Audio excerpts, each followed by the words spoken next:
Alright. I'm back again on a weekday casting some more Age of Empires. I believe it's, we're coming down to the pointy end of the group stage. And like I said at the beginning, I wanted to cast every single player from the Brick Division. I think I've covered 13 or 14, but both of these players I haven't covered yet.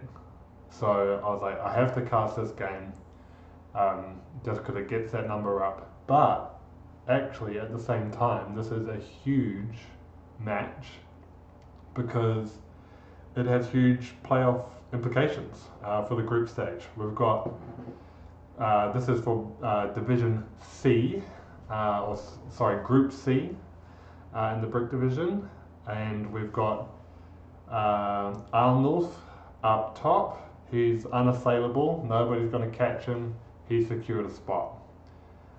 What's interesting about this group though is that there was a player who dropped out the Flaming Camel against Alphasinus actually. Alphasinus played really, really well and tilted him and then he just GG'd and he was out and never to be seen again. So everybody's gone 3-0 against him just because of admin wins. But that means there are 3 players in the middle of the group fighting it out for that second spot. So top 2 progress into playoffs, but there are 3 players each with a shot of getting the second place. So going into this match, Jazzercised had only played Ulnuf and lost to him 3-0, I believe. And he had the admin win against the Flaming Camel. So he hadn't played Back in Black, who's also up for this spot as well. He hasn't played Alphasinus either, so depending on how Jazzercised does, he could take the second spot. But Alphasinus, going into this, he has. Let me just quickly look actually. I won't show the standings or anything because I don't want to, it's already in here. But yeah, Alphasinus went into this with 2-1. So he had won 2 sets, lost 1 set, and he's obviously looking for another win here. A win here might basically guarantee him, or depending on what happens with Back in Black as well, but it would give him a very good chance to get that second spot, put it that way.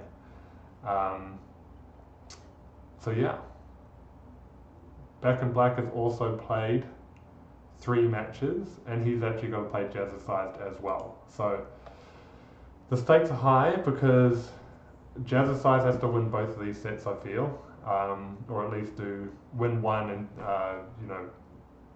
blow one out and then kind of get a 2-1 and another one. He needs to play well, is what I'm saying. It's hard to, go over all the possibilities. Basically, both these players want to win. If they win, they've got a really good shot of advancing onwards. So yeah, I think that's pretty cool, and that gives this match a bit of some stakes to it. Which is great coming towards the end of this group stage. I'm going to try and pull up the drafts. This doesn't always work for me, but we're going to try it. No, not that one. Why aren't I smart enough to figure this out? That I don't know.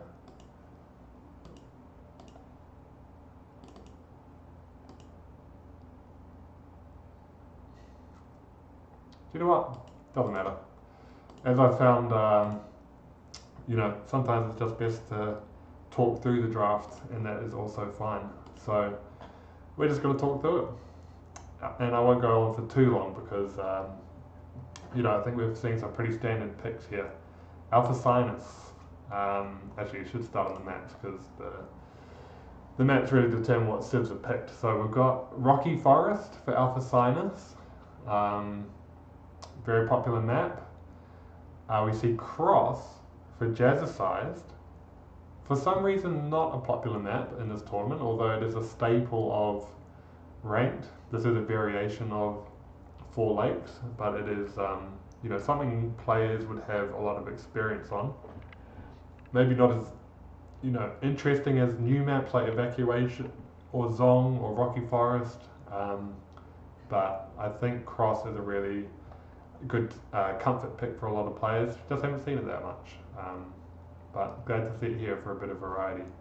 And then Ravines as the admin pick. So I've seen a lot of good games play out on Ravines in this tournament, but again, it is not necessarily a popular pick. So Rocky Forest, Cross, Ravines.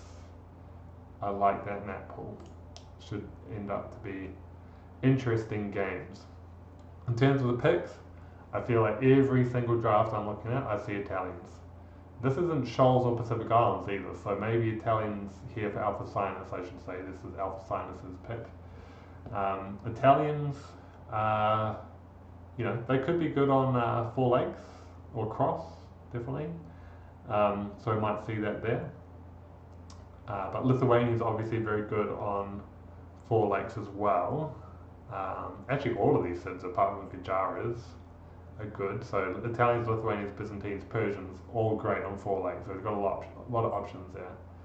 Jazzercised, I feel like might be a Ravines pick, maybe a Rocky Forest pick. I reckon Ravines would be my guess there. But apart from Jazzercised, who I haven't seen that much in this tournament yet, pretty standard picks, very meta picks for Alphasinus. Jazzercised has gone for Franks, who I haven't seen much either.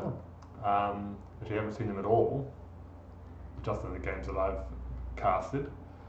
And Huns, those two civs could be good Ravines picks, perhaps? No, sorry, that would be Rocky Forest? I don't know. The Rocky Forest or Ravines could be good.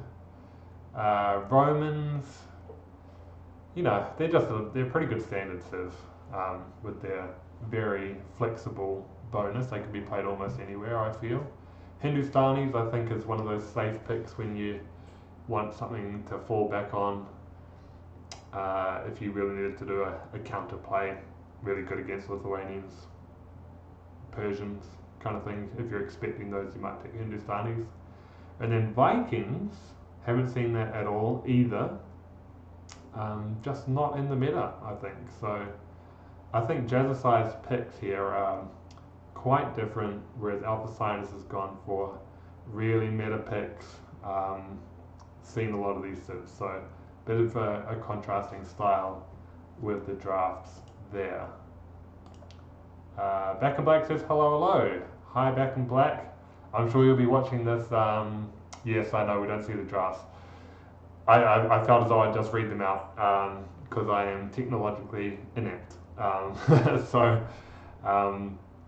You just have to bear with me there, I'm afraid. But yeah, Rocky Forest.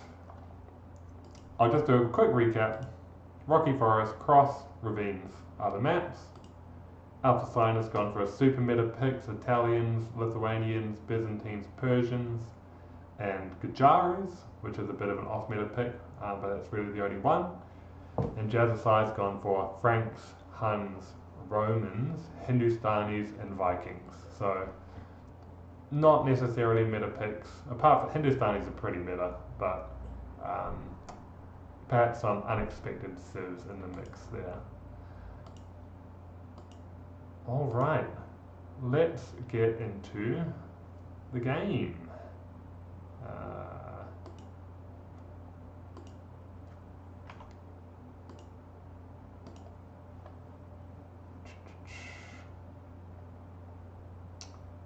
Now, why am I spectating Age of Empires? Yeah, you've already seen the games. Well, don't give anything away, of course. It's going to be an interesting set. So, game capture. We don't want Age of Empires. We want Capture Age. There we go. We're in action. Alright, let's get this going. Let me just check the settings one last time. I don't want any disasters or anything. Yep, that's working. Let's go.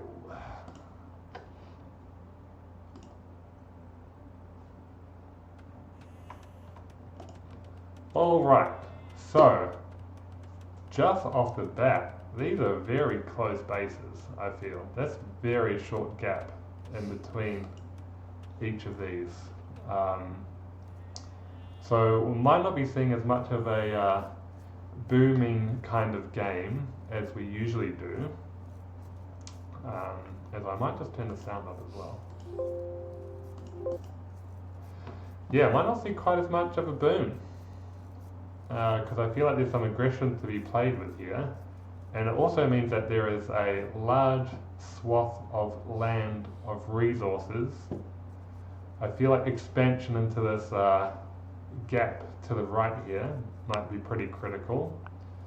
But there is a little pocket of golden stone back here that I feel Alphasinus can work with.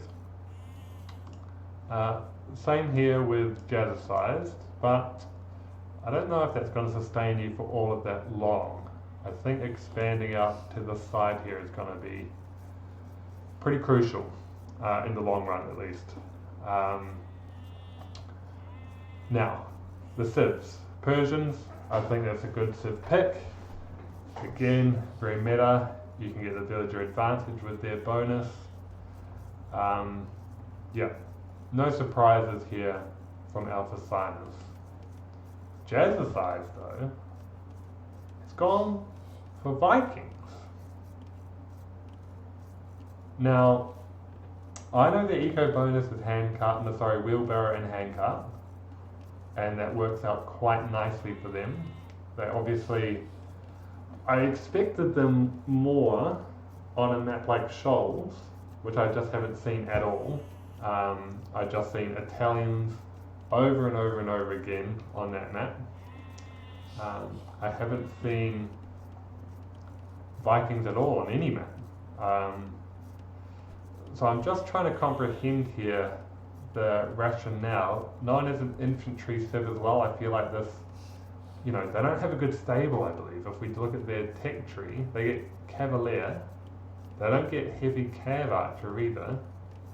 They have good archers, they have good infantry, and I feel as though that this is a map that lends itself to mobility really, really well. So, yeah, it's a very curious choice to me. Maybe it's just something, change up the meta, catch your enemy off guard kind of thing. We'll see what he has in plan, what he has in store for this. He is housed right now, which is a problem. He's built it, so that's all good. Alphasinus. Oh yeah, I was going to say actually that, the mobility game might not be as much of an issue. He's got quite lucky in the sense that his enemy is really close. So, no Magyars running around, splitting you up.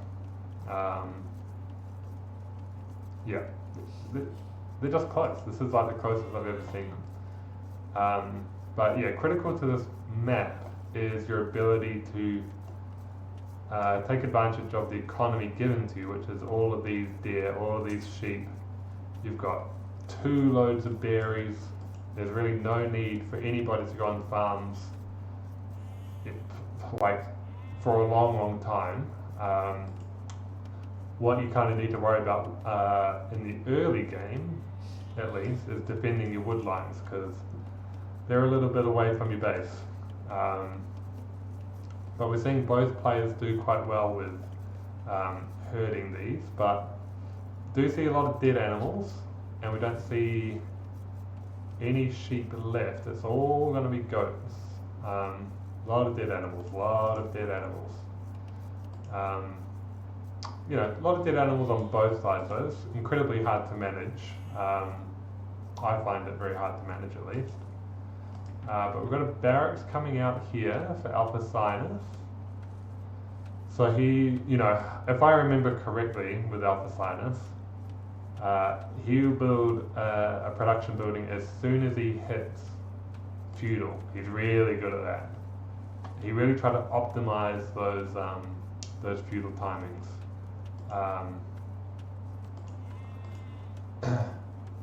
Hey, Grape Juice, good to see you. Berserker could be a good call, perfect for archer play for the map generation. Yeah, I would love to see some Berserkers on the map, 100%. Berserkers are always a fun unit. But yes, here we go. Got the immediate stable follow-up. And for Jazzercised, he's only building the barracks now. Although he's a little bit off feudal as well, so it could be ready for that immediate building for him as well after this house goes down. And yep, they're going to the archery range. So that's to be expected for Vikings. They are an archer opening kind of civ. You can't, unless you go for a men-at-arms rush or something like that, but that's not always appropriate. Archer is, it's a pretty standard option. We've got Spearman out actually as well. Don't know why. Vikings don't really go for cav, but just a bit of protection for that horse. But Alphasinus knows about this, so it'll be interesting what his response is. Scouts can be quite good against small groups of archers. Blacksmith coming out here as well, so wanting to get a few upgrades on. Getting attacked now. I reckon he could have kept on pursuing that. But these villagers do need to come in, and this villager might be dead. And again, I wonder, maybe I'm just lured in by the low hit points or something, but, I would be tempted just to get the villager killed, because all you really want from these scouts is that early game, but they do pick off, so very good attention there from Alphasinus to get that villager. I should say actually, while we just watch some early engagements, as I don't quite know what these archers are up to, not a great idea to send archers out alone in small numbers against scouts. So I do feel like that's a bit of a slip up. I think it's great that he's added this spear here. And again, I would like to see, it's only one spear, so I would like to see him commit on that a little bit. Because now this remains a threat now, and you can get this number up. Now we've got much more units. This could be dead with what Alphasinus had. And now he's taking an engagement that's a little less favourable. Especially with all those spears there. Yeah. If I saw those archers, I would want them dead. But yeah, I was going to say, so, I had Alphasinus on that early thumbnail as the big brain guy, the blue brain with the brain waves coming out. Because I looked at I looked up his name. I was like, what does Alphasinus mean? And I got what is it, Copilot, the Google AI or something like that, or whatever the browser I'm using with their AI. It said something about, it's like big brain. So, we've got the big brain guy. I think that's probably what he's going to go for. As we see some skirmishes come in here as well, so this could be thwarted, but this is, causing a lot of idle TC time. He's going to use that TC time with all these villagers to build this house, and then get back on wood. But my initial instinct for Alphasinus was to have a big nose, you know what I mean? Like the sinus, your sinuses are in your nose. So I was going to have a big nose, but then I was like, that's bordering on racially insensitive, you know what I mean? So I decided against that. I went for the big brain. But conceptually, that would have also worked in my opinion.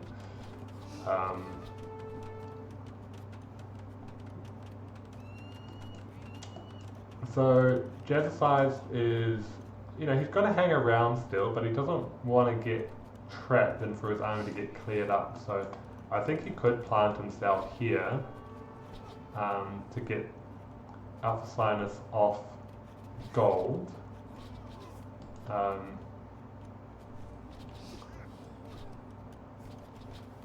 But yeah, he's not, Alphasinus, well, I was going to say he's not overcommitting to the skirmisher, but he is actually going to produce quite a lot more, but he took that engagement without them. I feel as though the scouts should have just tried to harass elsewhere while this was going on and build up the skirmisher number if that was what he was going to go for. And so I really liked the engagements here for Jazzercised. I think this is looking really good for him. These scouts, wow, okay, so they were very low HP scouts, but he does find another eco kill, and the eco kills are actually 2-0 for Jazzercised. Even though I feel as though Jazzercised has had the greater control, but all of this control is coming at a cost actually. As I look at the villager count, we've got 3 minutes of idle, over 3 minutes of idle TC time. So all of this army control is hurting him for the home economy. But we also see all this pressure causing idle TC time for Alphasinus. So certainly not a perfect game for both players. It's kind of a messy one. As these skirmishers are going to try and come forward to find those archers. We have 10 archers there, yeah. So I would kind of want to avoid this. And this is not walled still. Spearmen coming there, but Jazzercised is actually going to try and take this fight. He does have fletching.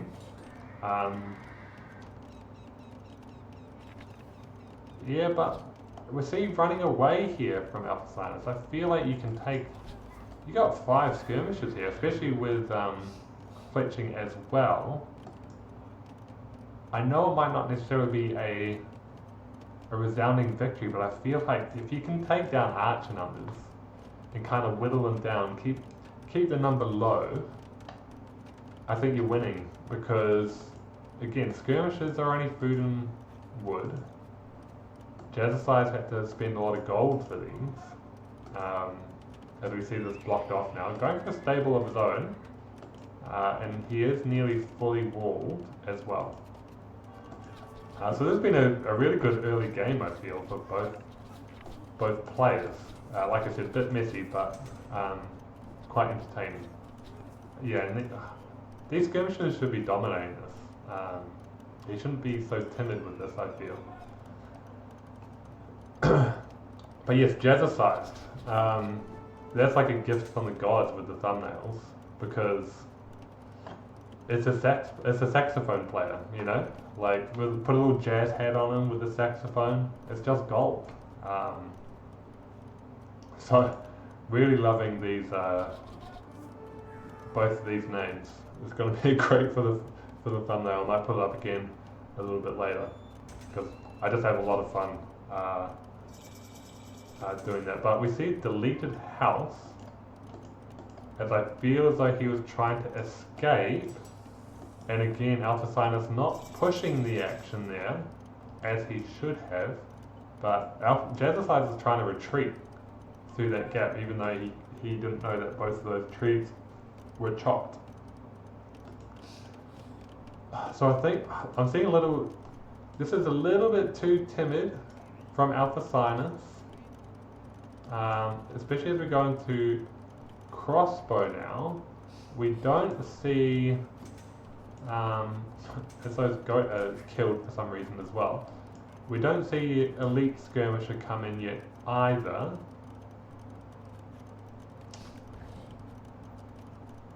Did we see another building deleted somewhere? Here. What is happening with these deletes? I'm very, very confused, and you know, this timid play might be catching up. to Alphasinus because, sorry, it was the delete so that you could get the knight through. Sorry, that makes more sense now. Getting rid of these two outposts has been a stroke of genius, so you get that little bit of extra time where you can surprise Alphasinus with these villagers building this castle. And this is gonna, if this goes up, this is gonna be devastating. Where are these knights? They're in the stable. We don't, well, elite skirmish is coming up now, so this could be tough actually. It's like all or nothing right now. And you might need to send more villagers. But this castle's going up. Even with these knights attacking these villages, and these skirmishers going down, there's going to be enough archers here to deal with this. And it goes up. I feel, oh, and he calls the GG actually, so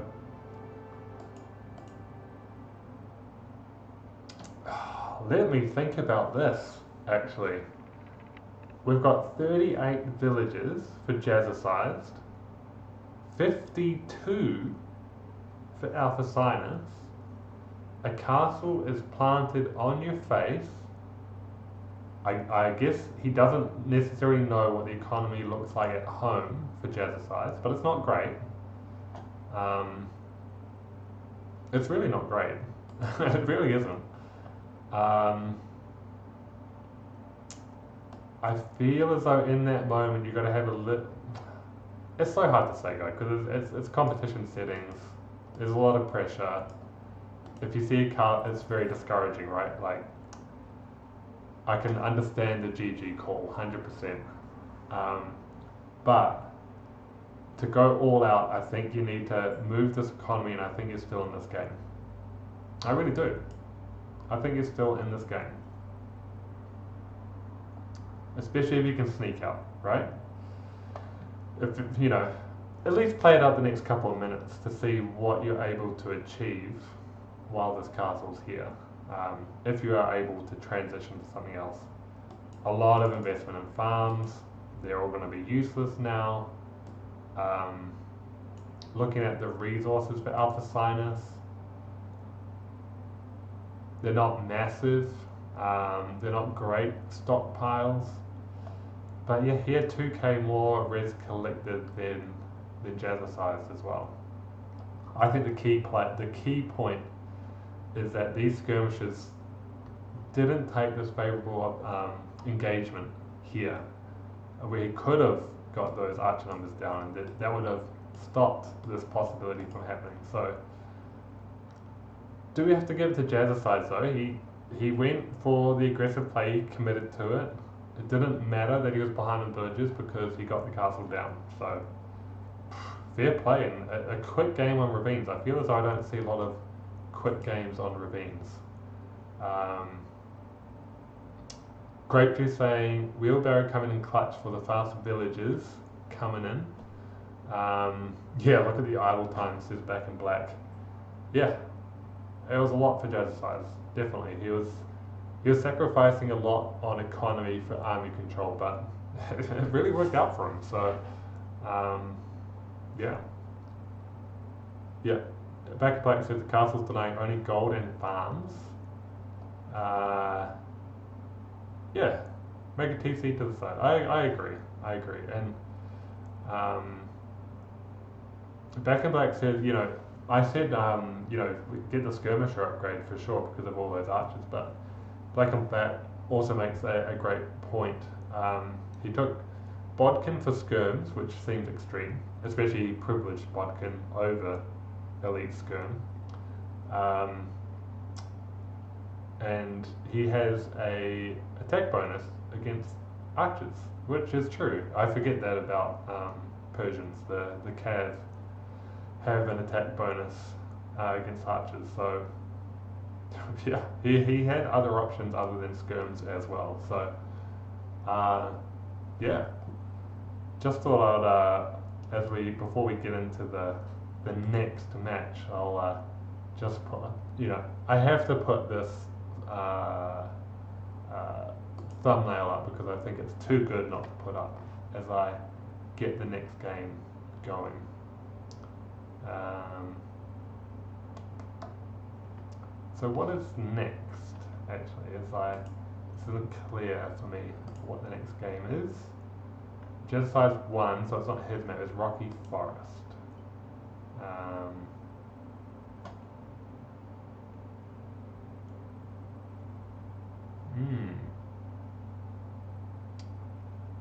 I reckon Jazzercised has given me one of the wrong games as well, so I'll have to check that in a second. But we do have Rocky Forest, which is the right game. Game 3 might be the wrong game. So we'll have to make sure that it is right before we go into that one, but let's get up that game. Alright, Rocky Forest, this is Alphasinus' pick. I've seen him win on it before. Yes, it makes sense that it's his home map. We see him with the Jazzercised. And Jazzercised are one of my favourite civs. When they first came out in the expansion, they were OP. They were just way too good. And I was able to climb so hard on the rank ladder with them. The camels are overpowered, their mill bonus is overpowered. I love their unique unit. I think it's not necessarily that good, but I think it's one of the best units in the game in the sense of the effect, the scorpion melee attack. I think it's amazing. I love seeing them. You never see it. We don't see it often. But I think it's one of my favourite units, 100%. Sorry, I was actually focused on Jazzercised and the Romans there. It's actually Alphasinus in the red on Jazzercised, and of course he gets to bury bushes under the TC as well. The Roman player for Jazzercised also has quite, Jazzercised has a Scorpion unique unit with the disc throwers. Jazzercised have good Scorpions, just good Scorpions. I think they get ballistics, right? Is that correct? And do they... Something more about Scorpions. Back in Black and Grape Juice might remind me in the chat, but I just know they've got good Scorpions. But what I want to see from Jazzercised, as Rocky Forest can kind of progress into a late game kind of situation, if you're able to resist that early pressure. I want to see Centurion and Legionary, that combo, because I feel as though we don't see it from the Romans. Again, haven't seen it in competition yet, although I have seen Roman players. I want to see the Centurion leadership kind of bonus, rallying around those Legionnaires. I think that would be pretty cool. As we see double boar. Why he went for 2 boars at the same time while his sheep was also dead, I'm not sure, but it's happened. Alphasinus starting with the Camel Scout as well. Playing a little more standard. Again, I find Alphasinus is quite a standard player, which, is a good thing, especially if you're in a tournament setting. You want to reduce the variability in your game so that you're not having wild swings of doing great and doing terrible. You want to kind of go for safe but effective gameplay. From what I've seen from Jazzercised so far, as I put his score up to 1-0, I feel like he's not a standard player, and we'll see if that holds true. But yeah, thinking of this matchup, again, these are 2 civs that are in expansions, right? So it's not like Chinese versus Franks, or I don't know, like these really well-known matchups of these old original civs, because these are brand new. I have no idea how Romans and Jazzercised play out. Just because I probably haven't even seen this combination of Cids before. Indian Cids have been around a while, but even so, they've fallen out of meta. Like, they're not terrible, they're not like at the bottom of the meta, but you don't see them every game, and I feel like Romans also haven't really established themselves to be a top tier Civ. So these are two middling Civs, and you just don't see them played up against each other. Back in Black, he built that castle with 12 villages that weren't working. This is the last game. Arrayed with knights at home, and that castle would have been nothing because he didn't have the resources to create berserks. Yeah, he didn't have the economy to sustain that push. Agreed, 100% agree. He definitely could have pushed on a bit further. But we're going to see Feudal come out basically at the same time for both players, as the scout is lingering. As soon as this ticks over though, this camel's going to have an advantage against this scout. I believe that's how this scout battle works, and Alphasinus is aware of this, but Jazzercised is also aware and moves away, but it gives them enough time to put the barracks up, and again, Alphasinus on top of that building production. As soon as that hits, he's getting it, but Jazzercised not far behind.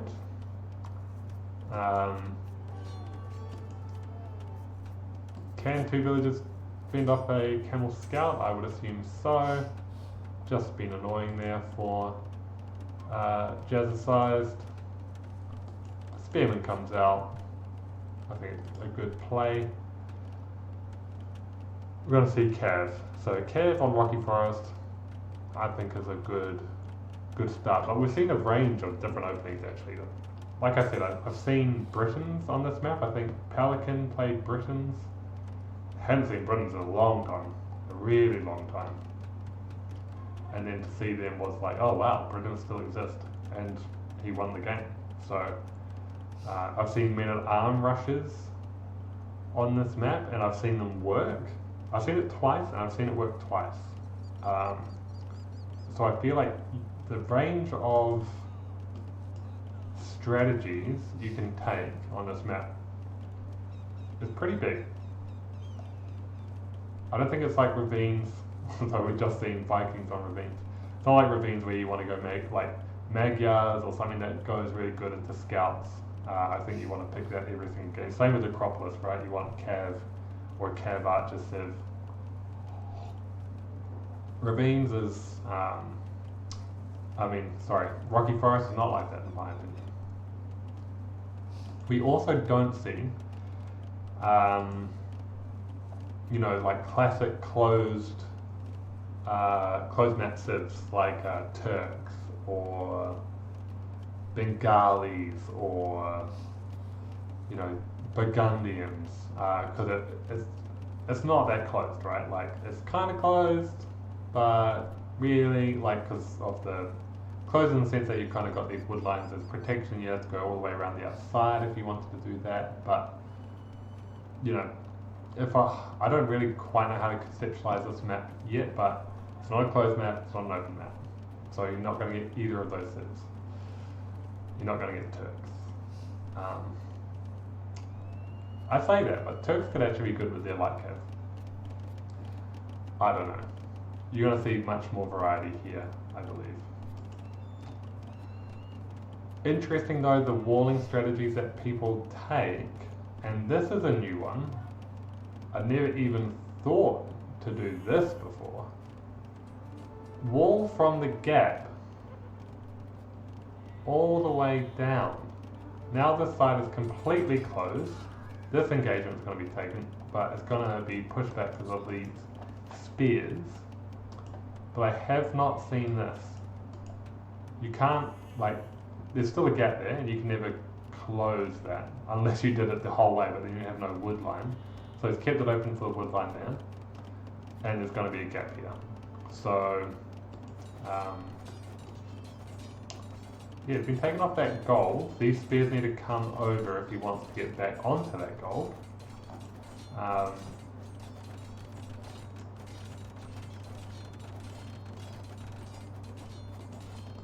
Another wood camp, very efficient for Jazzercised. I would delay that further and further if I was him, but I'm a noob, so he may know better than I.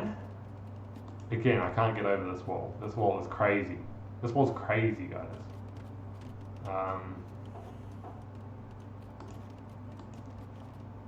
These guys are going to be chased away by these spearmen, but this spearman is by himself, and he's going to get taken down. So you need to move in groups of 2 with those spears, 100%. Gonna be annoying. Where are those spears? So there's, you know, they're distributed around, and I think that's not quite the right play. I do like the addition here of the spears, because spear against spear obviously is neutral. But he does take some of these down with villagers alone. And now he's not going to have great targeting as well to go for the low hit point ones, as this one's like, I don't want to fight anymore, I'll produce a farm. Goes back to fighting after his wife dies. And now he's only got spears. So spears obviously not much of a threat. And actually they're going to, it's basically one spear now because that has no hit points. This farm's going to be taken over. These spears are just going to tickle these villages, they'll fight it off. And all of that army has gone down. Eco kills 2-0 for Alphasinus. But no, all the army's dead, so it wasn't worth it. As I can hear my wife is lingering at the door, ready to mock me, I think. No, she's gone. I will get her to cast a game by the time this tournament is ended. Mark my words, she's an Age of Empires player herself. She says she's forgotten everything, but I think she remembers. And we'll get her in, don't you worry. It's all a matter of time.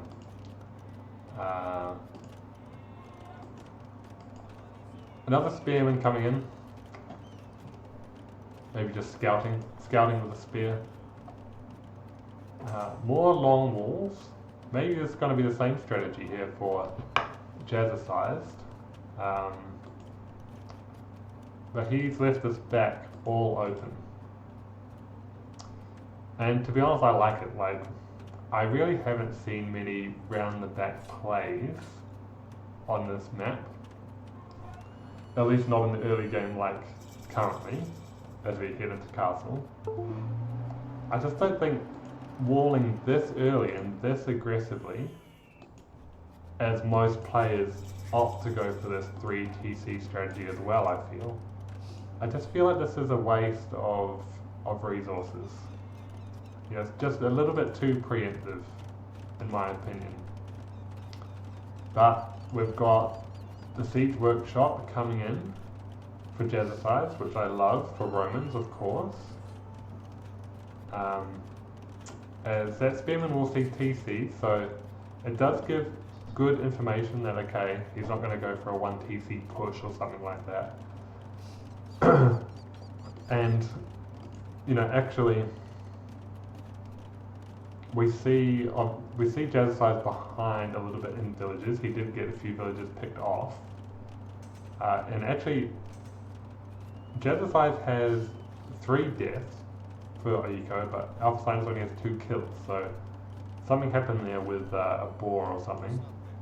Pikes are in, so these camels aren't going to be great. There is even a Shravamsha rider in the mix. Oh, yep, you can't get in there yet. I would not be running away with these pikes, I would be putting them right in that gap. And that scout actually reveals that there's a gap there in the wall.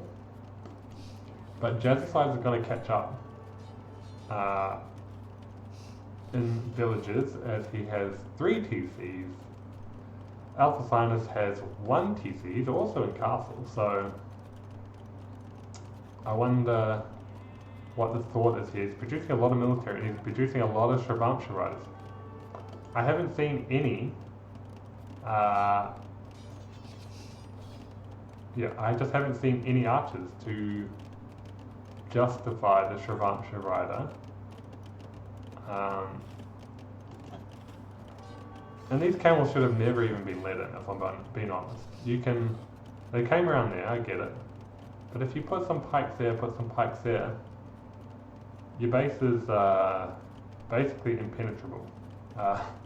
By cav, of course, but other things would have an impact, of course. Yeah, so if you only got pikes, I would be keeping them there. What? And I wouldn't be attacking them either if I was Alphasinus. I'd be running around the back going, great. You're going to come attack me with pikes? Sure. That leaves your base open. You could probably get some kills on the back here. So I'm not sure what this play is. As we see Alphasinus come to that, oh no, just keep going. Why is this fight being taken? Because he wants to put a castle here. Oh, it's just not the play. No. He just desperately wants this castle. Please move it, yes. He'll put it here instead. I don't know, guys, I don't know. I question the decision making. I never like to be too harsh on players, but that for me was quite an extreme example. I just don't know why you would take that fight.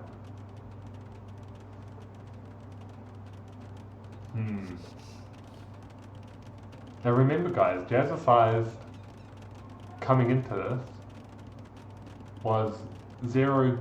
He basically lost 6 games. He lost 6 games against 2 opponents. So he lost every game. Has to play back in black. Has to play Alphasinus, and they're his 2 main competitors. So he has to do well here. So he's facing a lot of pressure too, as we see some monks come out here with relics. But Alphasinus can basically, I feel, put an end to his run right here, right now, with a couple of wins, and then he's out. He's not a threat. So I'd just like to see, a little bit more strategy coming into play here. Again, I don't like to be too critical, and I feel like I am being too critical. And we'll see what Alphasinus goes for here. He's going for the chakram thrower. I like this. It's going to be good for the pikemen out there, and we can see some, a combination of units come into play, which could work quite well. Now, thing to know with the chakram thrower, they got incredibly low attack, and they would be very susceptible to scorpions actually, because low attack, low HP. As I try to grab one, they move quite fast. 40 HP. The Shravamsha rider against the scorpions, I think is great. I think it's really, really good. And I love that quick attack to keep those numbers down. As we're going to see a castle of his own.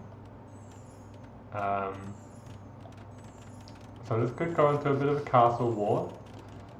We're going to see a 4th TC here at the back. Interestingly, none of these TCs are on gold, which I would question. Like this TC a lot better because it's gold and wood, but it's only Alphasinus' 2nd TC, and we are seeing quite a sizable villager difference because of that. Alphasinus decided to go for military production in Castle Age, and he took that fight, which I didn't feel as though he got that much value from, so yeah, really favouring Jazzercised right now. And I think whoever gets to Imperial, although there is, you know, a lot of units left here, and this could be dangerous. Again, Chakram Thought really, I don't think, favourable against Scorpions. They have the similar kind of attack, but they're so low HP that, yeah, I think they'll get mopped up by Scorpions. More Scorpions being produced here and here. So Jazzercised, you know, he's pretty big on the unit production, but he's not that far away. Like, he's on the way in terms of resources to Imperial, whereas Alphasinus, you know, pretty close in gold, but food is lagging behind because all of these units cost food. So the militaries might be quite even, but we might see Imperial coming first, as we do. We do for Jazzercised. The trebuchets will be out first, and if anything, armies will be equal.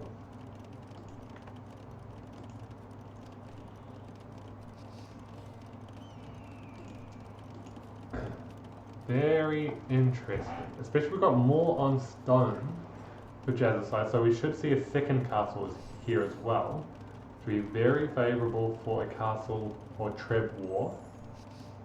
Again, no attacks around the side on Rocky Forest. I just haven't seen it. Just haven't seen it be all that important. He's going to come here with the Shrunk Rider. Here comes the Pikeman. I don't like this fight at all for Alphasinus. I think running around... These monks are here though. That's interesting as we see a conversion. But I do feel as though the raid is what needs to happen. And yes, he needs to come here, and he's got to know that this is exposed now and he doesn't have to come through here. Also allows the villagers to escape in this direction though. A couple of pikemen come through, TC's on the wood line. I was criticising, but obviously great to have for protection.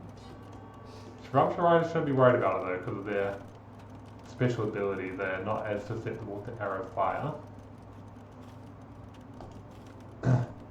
Haven't seen the Trebs come out yet. Well, haven't seen them come out yet because they haven't clicked up to Imperial, but as that clicks over, I would expect Trebs to come. But this is where the fight is actually going to take place for the time being.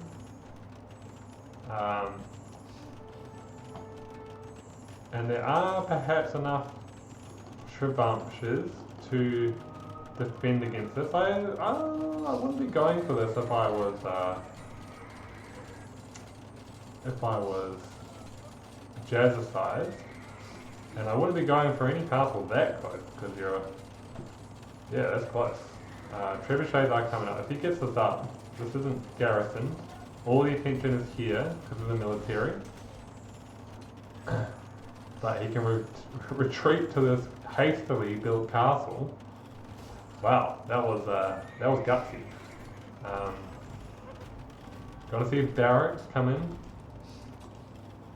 No centurions. Never see centurions ever. I don't know why, but it seems to be Scorpion is the preferred bonus. Trebuchet. 3 trebuchets should be enough to start going, I would think. Especially when they're in this, you know, this triangle of castles.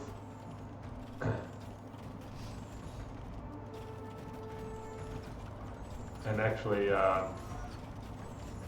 Halberdy's going to be coming in quick too, and that's really unfortunate that those are actually doing a lot of good work back here, and to have that mass now gone is actually a really big hit. And you won't be able necessarily to keep producing them. Now tell me this, how do Shrivampshas, it feels like they don't have any kind of protection against scorpions, and that would make sense. They don't dodge Scorpion hits. It makes sense because the bolt is so huge, how can you dodge it? But he really went for those trebs, and I just don't think he was ready for it. There's a castle here as well, which I think is a really good castle. Stops any kind of potential walking through, and we're going to see these Shrivampshas go down as well. He's not aware that that castle is there perhaps, but more Shrivampshas go down. You need that mass. So I keep on saying Shrivampshas. They are Charkram throwers. My apologies. It is confusing with Jazzercised because they have so many different special units, right? Shrivampsha obviously being the horse unit that dodges arrows. And, you know, Scorpion, Halberdier, all of these are really low by the way. But Scorpion Halberdier seems to be the preferred unit combo for Romans, even though they have Centurion and Legion here. That's not a wise thing to do, especially when you don't have enough military on the floor. Does take down one treb though, so he's slowing him down. No villagers here to protect this treb, and those treb hits are way off. More Charkram's going to go down to the castle. That treb goes down, this will go down. I feel as if you wanted to do that, you'd have to build another castle somewhere else, maybe Sitting Duck Castle if you put it there, but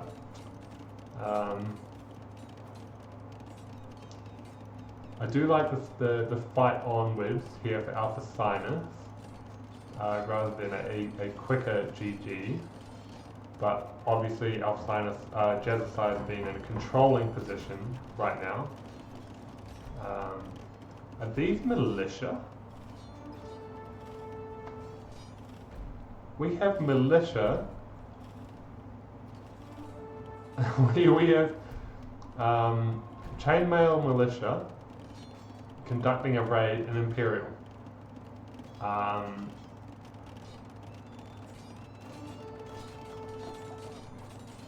They're barely stronger than a villager in Dark Age.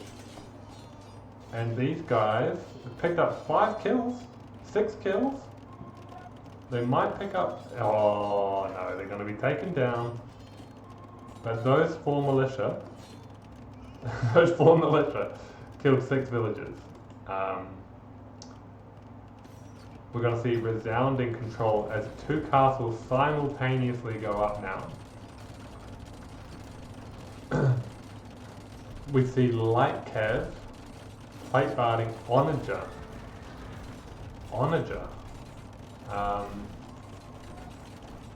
I think Alphasinus might be grasping at straws if you're going for onager.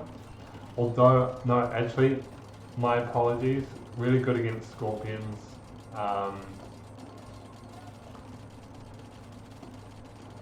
But I just don't know if it will be enough.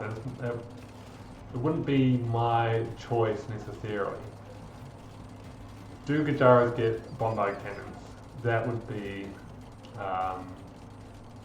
They do get bombard cannons, so I wouldn't be going for onager. I'd be waiting for chemistry to get my bombard cannons for the onagers. You don't have the option to go for Charkram throwers, I guess, for the halberdier.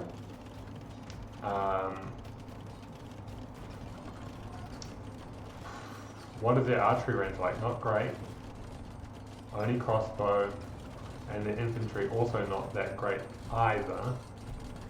So they are really a cav civ, so it is a tricky spot to be in.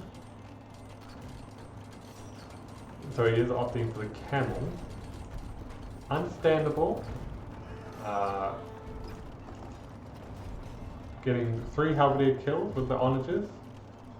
He does have 9, so it's not nothing.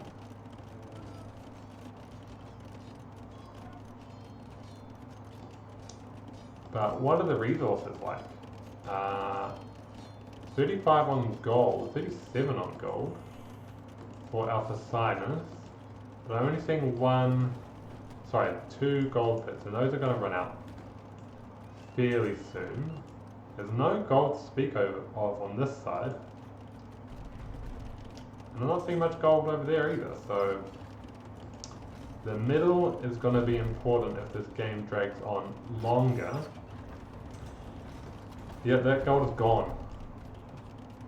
So he's dropped down to 13 on gold. Not sure where he's going to get the gold, especially if he's going into heavy camel. Ooh, okay. These villages, that's basically already gone as well. I really thought there were more gold on the outside, but I ain't seeing any. The middle is just too important. He's going to have to use the military that he has and then transition into light cav, maybe get more on stone and sell it. But this is going to be a pretty hard army and hard group of buildings. Oh boy, 5 castles. That's going to be hard to get through. Bombard cannons coming through. One of them exposed, well, baiting, I guess you could say. Oh, that was a tough shot. Good return shot though.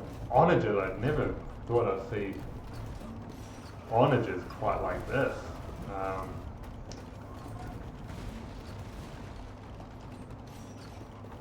And that was a bit of a risky play, I would say, for Jazzercised to expose your scorpions quite like that. Oh!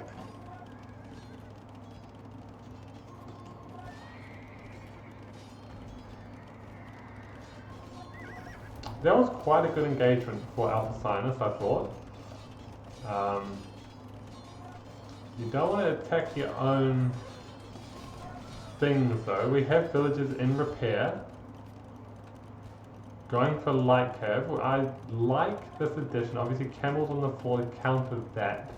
But if you can get to the onagers,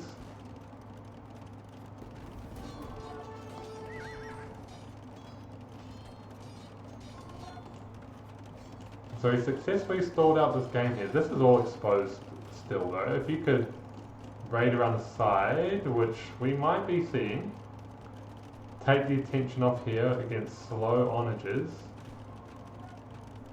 then you can kind of come in with this, spread the front out a little bit. I feel like these cannonball shots are coming in to hit these units a lot. This is risky. Now I find this very risky, but I feel as though Jazzercised might know that this is all he's got. So even if you lose your scorpions, it's all worth it. He did spread them out enough as well, so that was good play by him. And now we're on the wood lines with no protection. We're going to go up to plate barding armor as well. Going to expand economy, but for only trash units, wooden food. And these light cav are dominating. Light cav, eh? Light cav. So you don't even get hussar. But the light cav have done the job. It was enough. Onagers of his own. So onager v onager, but Alphasinus' onagers are gone. He's got to try and snipe these trebs. He's going to get a couple. He might get all 3 actually. So slows it down, but a new siege weapon has come into the fray, and that PC is going to be gone.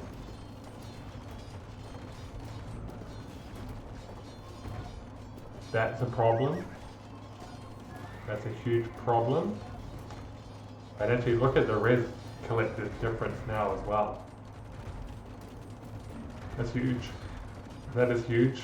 20k res difference. And if you look at the resources at the top, Jazzercised is drowning in resources. So he's throwing these units here as well, so not necessarily getting value, maybe slowing down these homages, but at the same time, this here is being dealt with. I just don't know if Hussar is the Hussar spam is going to be hard to maintain with this lack of food.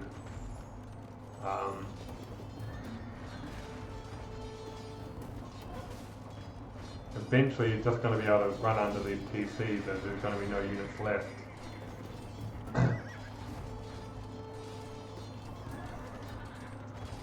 I feel in terms of Alphasinus, he's trying to get his mojo back, see what he can achieve. Because I think even he will know that this game is probably gone. See if he can pull off some interesting snipes just for his own pride. But the villager deaths now are really reckoned at 86. These trebuchets are uncontested, honages. I see no military left. The castle here, so he's going to try and fight on and protect this pocket. Again, I think this might be a pride thing, to see how long he can last. Because the resources in the middle, at this stage, are the most important thing, I would say. Jazzercised protected on all sides of his economy, with castles, TCs, even going to see a castle here. So Jazzercised mercilessly closing in on his opponent. We're even going to see, well, this is for Alphasinus, a crop rotation. Guess he wants to keep into that Hussar spam, so needs this farming economy. But as soon as he sees this, he's going to call it GG, which is the right play. The walls are closing in. Alright, what can I say about that game? Whew, just the amount of castles. And the middle control was off the charts with Jazzercised.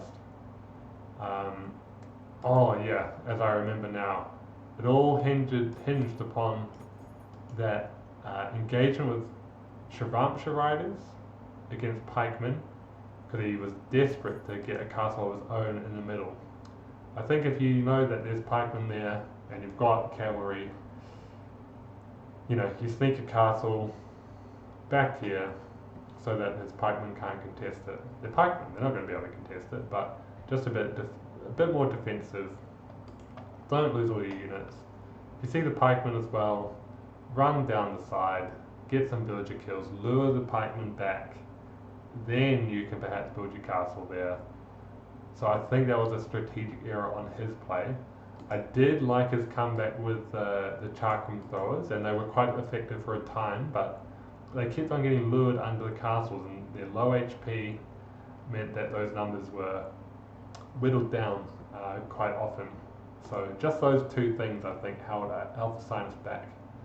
But Jazzercised, I mean, I think it's just a really solid game. Like I said, I don't think Jazzercised is the most standard player based on the first game, but I feel like that was a very standard and well played, well executed game. So maybe I'm wrong about Jazzercised in that sense, or maybe I can just say he's a flexible player. He can play multiple styles. I've seen him win in two quite different ways on these maps. So well played to him. He's still alive, that means, as well. And he's won this set already, 2 to whatever the next game is. But this is still really important. He has to keep winning because it's going to be really close against, well, first of all, he can push Alphasinus further back in the rankings, which would potentially prevent him from catching Jazzercised again. But then Back in Black is also in this mix, so you need to pick up as many wins as possible, because if the series are tied, it's going to be based on wins. So I think you all understand it anyway, but every win is important here, for sure. Alright, looking at the chat, Grape Juice is heading off. He says, want to play a team game after the set? I'll see how late it is, but I could be keen. Sounds good. I'm incredibly rusty right now, as you probably noticed that from the last game, but yeah, I'll stay in touch for sure. Yeah, thanks so much. Jazz took the Imtech and the stables produced 50% and they have a 5% charger. I need to learn more about Romans. I know they get a cav bonus, so that cav bonus applies to their light cav, would it? Need to learn more. Need to learn more. But yes, let's move on to the next game. Oh, I forgot about this. Jazzercised have potentially added the wrong map into the saved file. So I'm just going to check that. That could be my mistake. But I'm just going to switch you guys over to the starting soon screen. I'm hoping for a match 3. Let me see what I can do, because again, this is a really important set.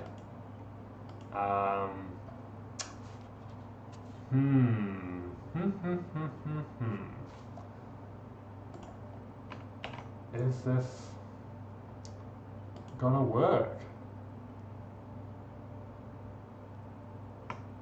I don't know, guys. I don't know. I think Jazzercised might have slipped up here. I can understand how it happens, though. That would be very unfortunate, though. Very unfortunate indeed.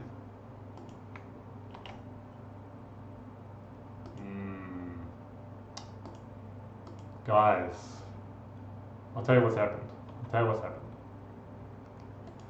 Jazzercised has Back in Black says it as well. Back in Black confirms there is no match 3. Why was there no match? Was there no match 3 because Alphasinus didn't want to play it, or he's just uploaded the wrong game? Do you know that information? But yeah, Jazzercised uploaded the wrong, like another game as game 3. So he could have done that. He could have done that to kind of prevent the score being shown. But I'm getting now, Alphasinus doesn't play if he's down 2-0. That's what he did in the previous game also. Is that because he doesn't know that to play all 3? Because in my personal opinion, and this is going to sound a bit strong, that's BS. That is BS, because I think it's disrespectful, if I'm being honest, for your opponents, because yes, they I understand, like if you're Alphasinus, you're down 2-0, you don't want to play the third game, you feel like you've lost the set already, and they still get, Jazzercised will still get that victory, the third victory, right? Because it's an admin win. But it's just not in the spirit of competition. It's just not in the spirit of competition. I would be. It's not my tournament, obviously. I'm just a random guy casting it. But if I was the tournament organisers, I would look down upon that quite a lot, because it's the rules. It's part of the handbook, right? It's to play all 3. and it's just not in the spirit of the competition. Like, I said this with the Flaming Camel, who was also in this group as well. He got tilted in game 2 against Alphasinus actually, so this is quite funny, they were playing each other. Yeah, he got tilted, he quit, and then he pulled out of the tournament. And Alphasinus here, not playing all 3. And again, it's just not part of it's just not good sportsmanship. Because again, I've said this before. When I played in the tournament myself, I wanted to win. I'm a competitive person. Like, I went into every game wanting to win, and I would be disappointed if I lost as well. No doubt. Like, nobody likes to lose. Everybody wants to win. And I played against better players than me. Like, I felt like I was in the middle of the pack, right? So I was beating some players, and I was getting beaten by other players as well. So, I had a bit of a mix. But at the end of the day, it really wasn't about winning. I know that sounds so lame, right? Like, it's about participating. It's not. You do want to win, but the people that I met in the tournament, as I could talk about just a little bit. The people that I met in the game were amazing people. I met a guy called Encore Performance, who was a better player than me, but we played a 2-1 against each other. Yeah, he beat me 2-1, I think. He's a guy from Canada. He was like 19 years old. Guys, I'm 34 years old, so I'm an old guy, right? And yeah, just the nicest guy. We cast the set after. I'd never casted before, but I casted our set against each other. And just the nicest guy, just incredibly nice guy. And everybody in my group. I told a story about I Love Turtles was his name. And he was at the bottom of our group. He only won a couple of games, right? And he'd lost a lot of his games up front, like in the first couple of sets. And yeah, he was considering pulling out, right? Like, that's what I heard through the grapevine. But he stuck with it, and he picked up a couple of wins at the end. And I think he was really happy about that. And that's just in the spirit of the competition. Like, you lose games, it happens. But it's about your competition. You don't have to feel bad that you lost against somebody. You should learn from that person and say good game to that person and acknowledge that they had a good game. Think about it. I'm always thinking of Adrian plays, right? Like, I go off to work and I think about, I should have done that, I should have done this. But, when he did that unit switch or did that castle drop or something, that was a really good play by him. Yeah. Anyway, I've spoken too much on that, but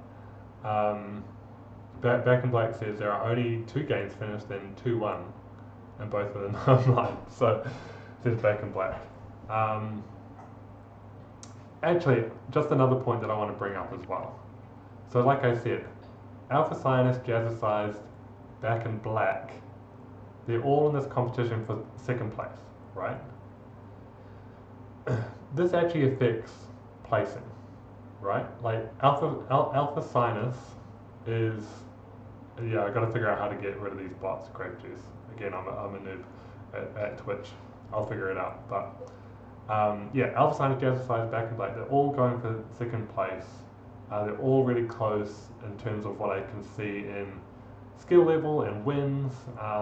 They've all played great games. They've all slipped up in a few games. But what this does is it gives Jazzercised a free win, right? So this, say that Alphasinus and Alphasinus and Back in Black have already played, and it was the 2-1, right? I forget who beat who, but because it went 2-1, he played the 3rd game. In this set, he didn't play the 3rd game, so it's an automatic win for Jazzercised, and I don't think that was fair. I just don't think that's fair, because it just throws off the competitive balance, if that makes sense. I don't know if that makes sense, but Alphasinus has a chance to beat Jazzercised, right? And if he beats Jazzercised, that's going to affect the ranking, the score, the leadership board. But because that game wasn't played, it's an automatic win for Jazzercised. Yeah. Back in Black says, doesn't really matter to be honest, because I still have to win against Jazzercised. So, good to know. Yeah, good to know. But you can see the possibility of that happening. Maybe not in this situation, but in a different situation. Yeah, okay, so it might not matter, but it could matter. Alright, I'll stop my pontificating right now. But I just really don't like it when that kind of stuff happens at all. Now I am thinking Grape Juice wants to play potentially a team game. I just don't know if I'm in practice enough. It'll be terrible, and I think it'll be terrible viewing. But I will get into more practice, Grape Juice, and I will be up to the challenge sometime soon. What I'm going to do is I think I'm going to try and cast another game, because leaving on that would be a little unsatisfactory. So we will play, but just not tonight. Cool. Now let me see what I have, because there are other really great games happening right now as well. That one was very impactful though, for sure.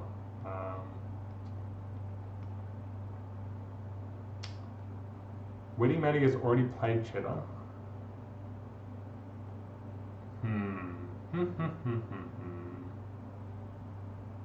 Pacifist Alpha Crit I've already done.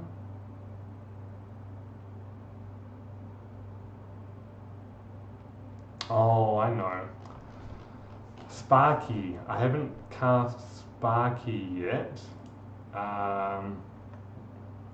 I don't have them downloaded yet. Let me just see Sparky. Let's have a look at this game and see if I want to cast it. Sorry about this, guys. Wasn't quite expecting not to have that third game. So Sparky vs Gear Bear. I'm really waiting for Sparky versus somebody else.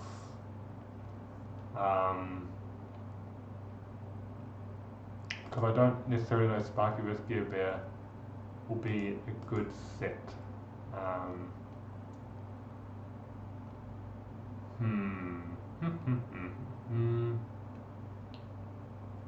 Witty Matty versus Pelican. I think this is the game I want to cast. I think we're going to cast that, guys. This was played quite a while ago, but both these players are excellent, and I think it's going to be a close matchup. So I think we're going to do that.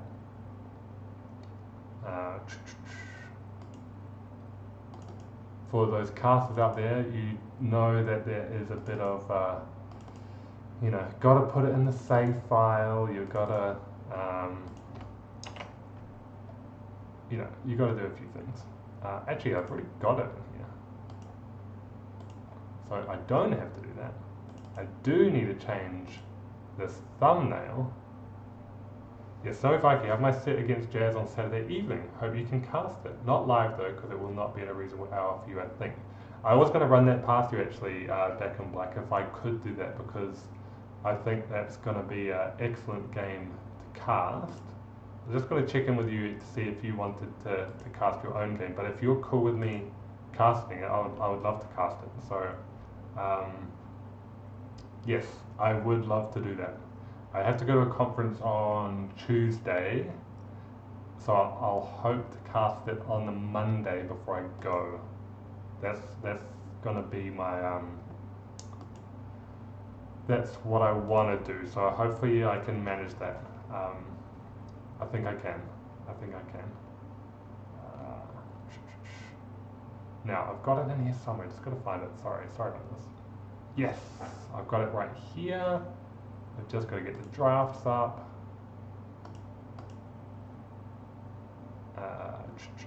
Back to Discord, get the drafts.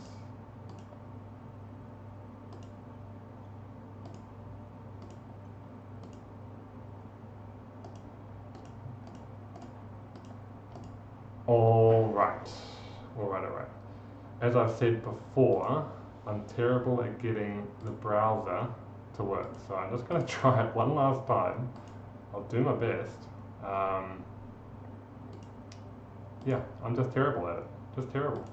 So we're going to stay on this screen while we go through the draft. I'll do this very quickly because I think it's quite important to do still.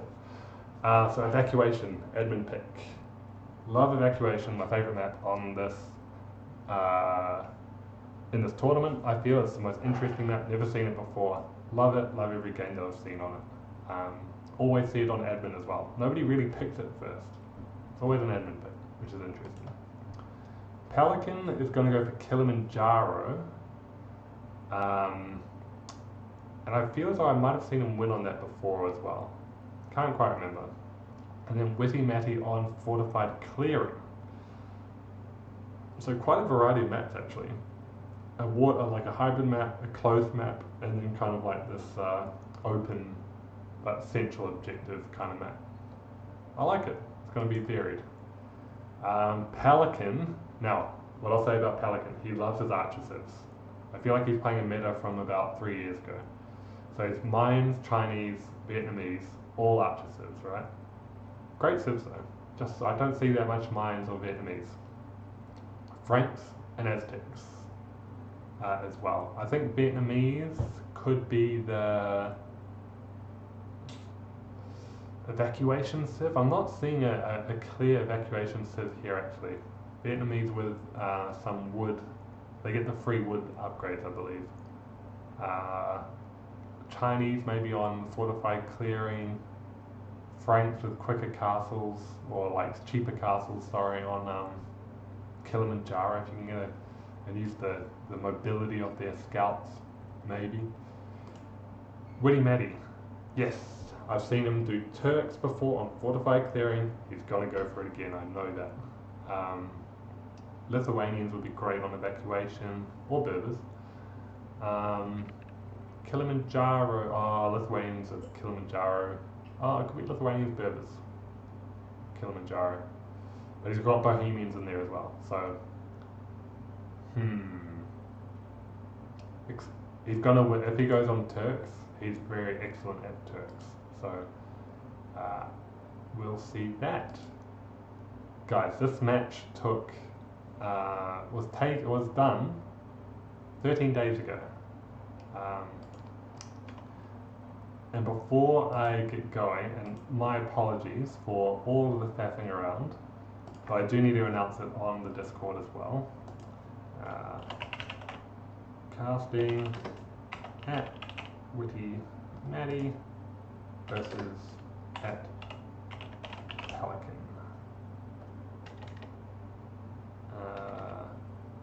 He's called something else, isn't he? He's Lul.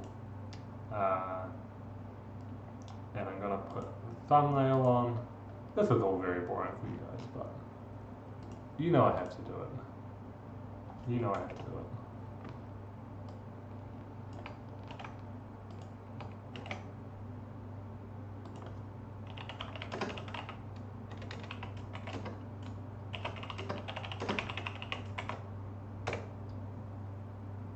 Alright. We are away. We're going to do it now. So, to live scene, evacuation, put a guitar in the Ville's hand. Oh, I need to see more Villes in ACDC shit. Yeah. Yeah, I could put the guitar in actually. I'll think about that for the next Back in Black set against Jazzercised. I'll do that. If I'm casting then I'll do that. Okay. So, Witty Matty, Pelican, evacuation. So, we got Celts who chop wood faster. I guess that's an advantage on a hybrid map. Not the greatest advantage, I would say. Like a Persian's advantage or something like that. Or one where you can... What advantages am I thinking Dravidians would be great on this map?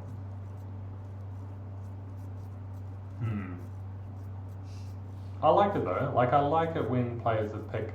I've never seen Couch on this map, so we'll see how that plays out. Another map, another set that I haven't seen played on this map is Aztecs. Why Aztecs? Again, there's some out-of-the-pocket kind of strategies that these players have in mind that I, just wouldn't think of immediately, but we might see play out. We're going to see a bit of an elo difference here as well. So there are a couple of players in the tournament who, most players I find are between 1200 and 1300. But some players I feel as though have got a winning streak on the ranked ladder as they're improving as they do their training in the tournament. They're playing more, so their rating goes up. So some of these players, Pelican being one of them, and I did talk to Pelican in a private message, and he said he's come back to the game recently. So maybe he started off rusty and now he's regained his skill and climbed a bit more. So he has gone up a bit in elo. Also 1991. So if that's his year of birth, we're very similar. So another older player. Age is all relative, of course, but when you're playing up against young guns, you do feel different. You do feel different. More houses here from Pelican. Yep, makes sense. But need to see the docks go up at some point. Haven't seen dock yet, and I think that's a product of not much on wood on Witty Matty's side, but Pelican has 4 on wood. And for that reason, he will be up first for the dock, where Witty Matty is a little bit behind in this, and I feel like he might not be planning necessarily for a quick dock, because he's got 4 on now. But yeah, this is a quicker dock for Pelican. Yeah, might not just be a priority for him, and that's fine. And yeah, I haven't been keeping track of the cows actually, as we should just look at a bit of the search radius for these players. Got 1 cow coming home. Got a cow there already. As we go to Pelican, we see 1, 2, 3 cows. He's only just gone over to the other side, and he's looking actually for these cows, and he's got to find one. This is what I love about this map, stealing cows. I love that. Oh, this cow doesn't know which way it wants to go. It wants to go that way. Alright. So we see a quicker feudal for Witty Matty. We may be a little while off here for Pelican.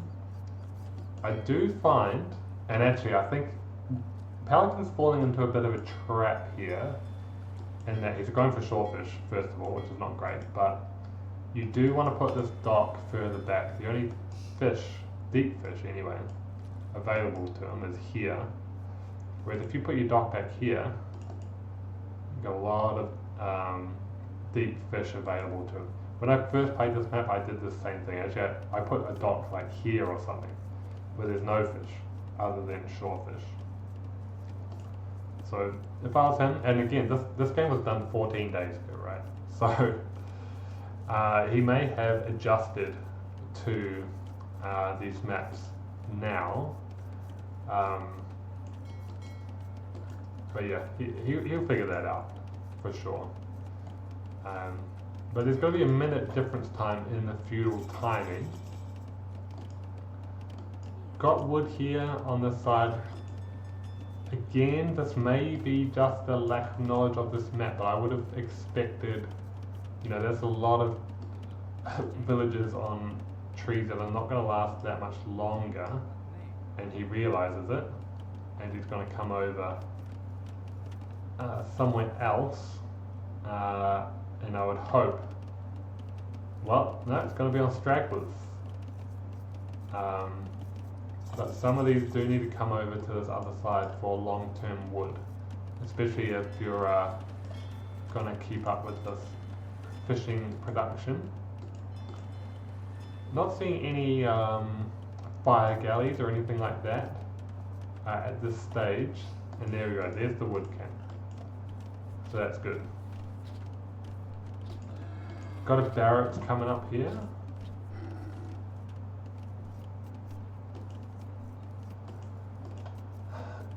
That's great. Grape Juice is off to practice for another tournament. So he's an absolute fiend. He's in the Solar, is it Solar Fide? Is that how you pronounce it? He's also running a tournament, a little bit smaller tournament than this one.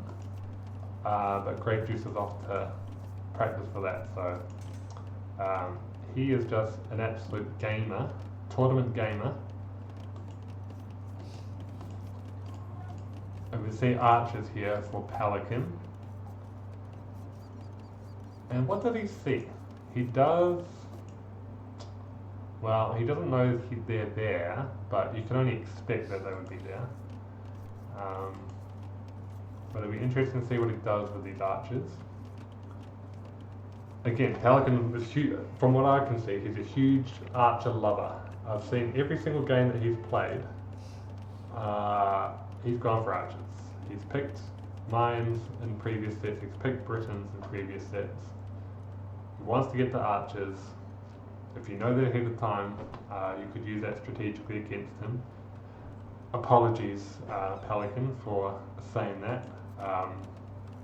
But yeah, you got to expect the archers from him. Yep, this is a very inefficient wood line.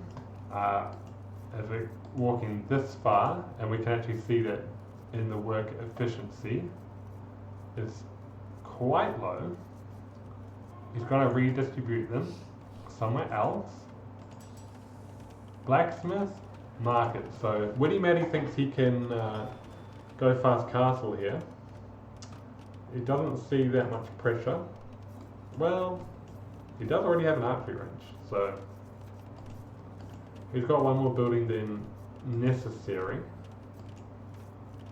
And he's pretty close to castle, so if I was him, I would just risk it for the biscuit and go for it.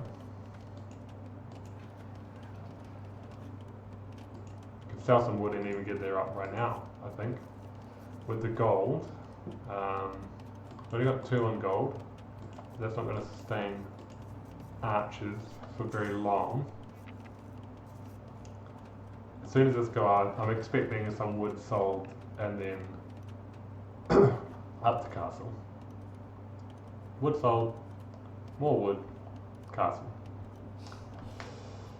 The prediction god. See a lot more on gold here for Pelican and a lot on wood, which is playing into that archer production. Witty Matty going for the tower, very well played. If he gets there in time, don't want to lure them into that tower, of course. That's going to go up, he's going to be pushed away, going to come through the gap. Does cost him a village, cost him 2, maybe even 3, oh, that was very close. But we've got a counter raid here, a much smaller one, that can be fought off with villagers. So advantage to Witty Matty in that fight. He's also at the castle,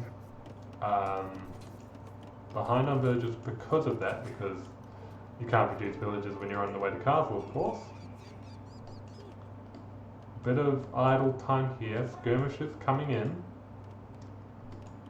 because he wants to put a tower on these berries. I'll just wait until, I would wait until you can get the TC down, if I'm being honest.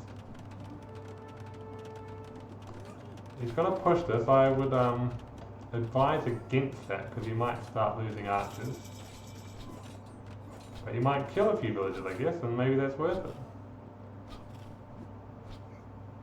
We've got to stand underneath this tower a bit. But he did kill the villagers, but those archers all went down, and I don't like that for Pelican necessarily. He has forced 2 towers though, which is a lot of stone. He's got none on stone, so he's going to have to buy stone, which he has done, and he's going to build that TC. So this is basically what I would be. I'm kind of in lockstep here with Witty Matty, with the decision making, but Pelican has caused a bit of disruption here as well, so well played to him. This is really unfortunate. These fishing boats are so far away, and they're on shore fish, and does he even know that does he does he know that deep fish exist in this part of the map? That's really unfortunate. Just the knowledge of the map thing, I think. A siege workshop coming here, so we're going to see some aggression, which is great. Pelican transitioning into Eagle Scouts. I've said this before, as this fire galley is looking for damage, not expecting the fishing ships to be up by the shorefish. But Eagle Scouts are going to be great against the skirmishers. Going for a mangonel, make sure that I wouldn't pop that out anytime soon until I have something available to protect against eagles. TC here can get that gold, but it is in a bit of an awkward spot as well. That mangonel's protected. Gonna go into a stable, so again, loving Witty Matty's decision making here. I think it's on point. And he has that that advantage in villages too. So also gonna go for scorpions. Alright, this is a little unorthodox, I feel. But as soon as he goes into knights, as he's through that palisade actually, so that was a little bit unfortunate, but gets the stable up. That's all that matters, really. I would be going into some upgrades on these knights too, and maybe even building another stable.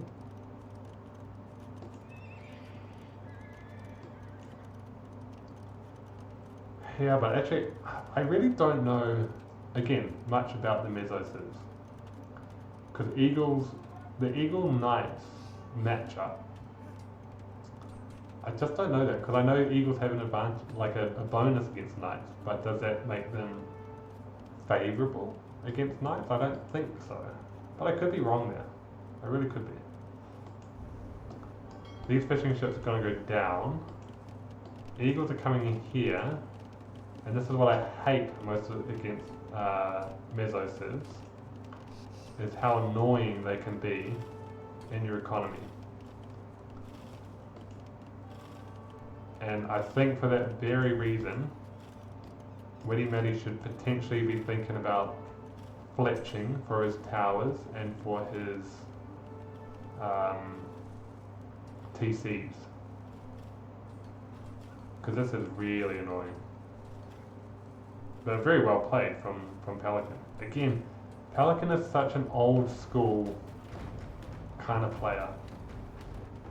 I just feel like he's like a blast from the past type situation. These are all going to get cleared up, you know, apart from these ones. So I'll be sending some knights there. This has not been dealt with though, so he's going to be pushed off this island, which is not great. It is a sacrifice. These villagers are going to make a run for it, and it's not noticed.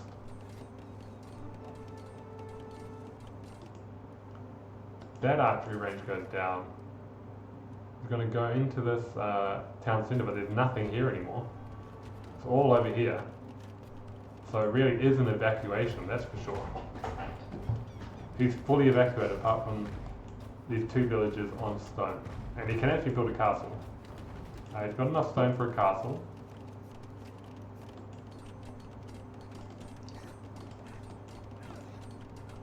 These eagles continually being annoying. I'd be feeling really good about this if I was Witty Matty, despite those annoyances.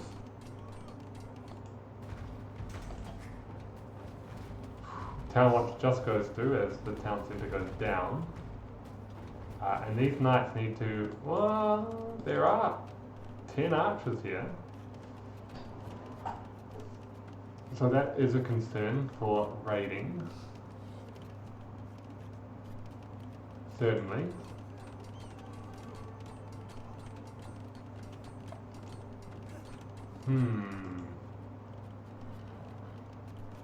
Scorpion could be great against the archers too. Yep, he's in the economy, and I feel as though those archers should have stuck around. This is going to be devastating for Pelican. He's played very well up until this point, despite losing the home island. It didn't matter too much. But now the villager kills their equal. And, you know, when the siege gets here, he'll be able to keep going. Or dodges most of that shot. And Pelican calls it GG.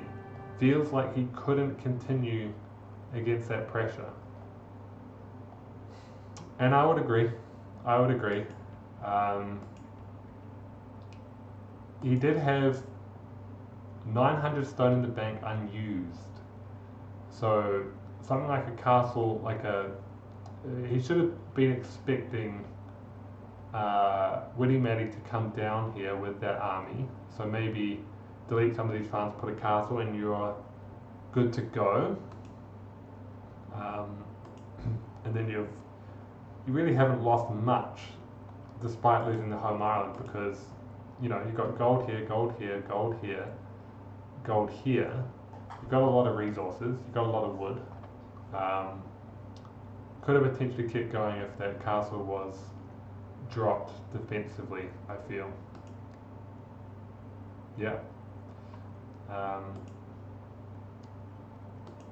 Cool. On to the next match.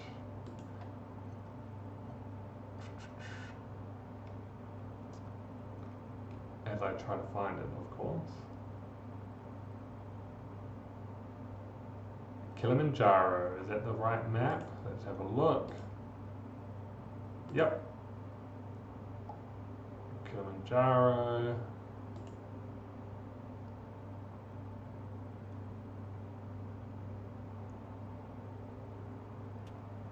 Let's go. So Pelican, this is Pelican's home map. So he's picked this. Again, he's gone for Vietnamese. Artisan. Told you. You'll always go for an artisan. Respect, mad respect. Lithuanians, though, I feel are a better civ on this map. Especially if you can get relics. You've got the mobility on this map. You've got an early game resource bonus. I forget if it's food or wood. But you know, you can get up to feudal pretty quickly, get the scouts out, do some harassing on the back. One strategy I haven't seen come into play, and I love this strategy, I've executed it to perfection at some points, and that is to put a dock. This is an interesting wood camp right at the back, but put a dock here or here and get fish and fish traps out. It's the best for Malay, of course, with their basically infinite fish traps.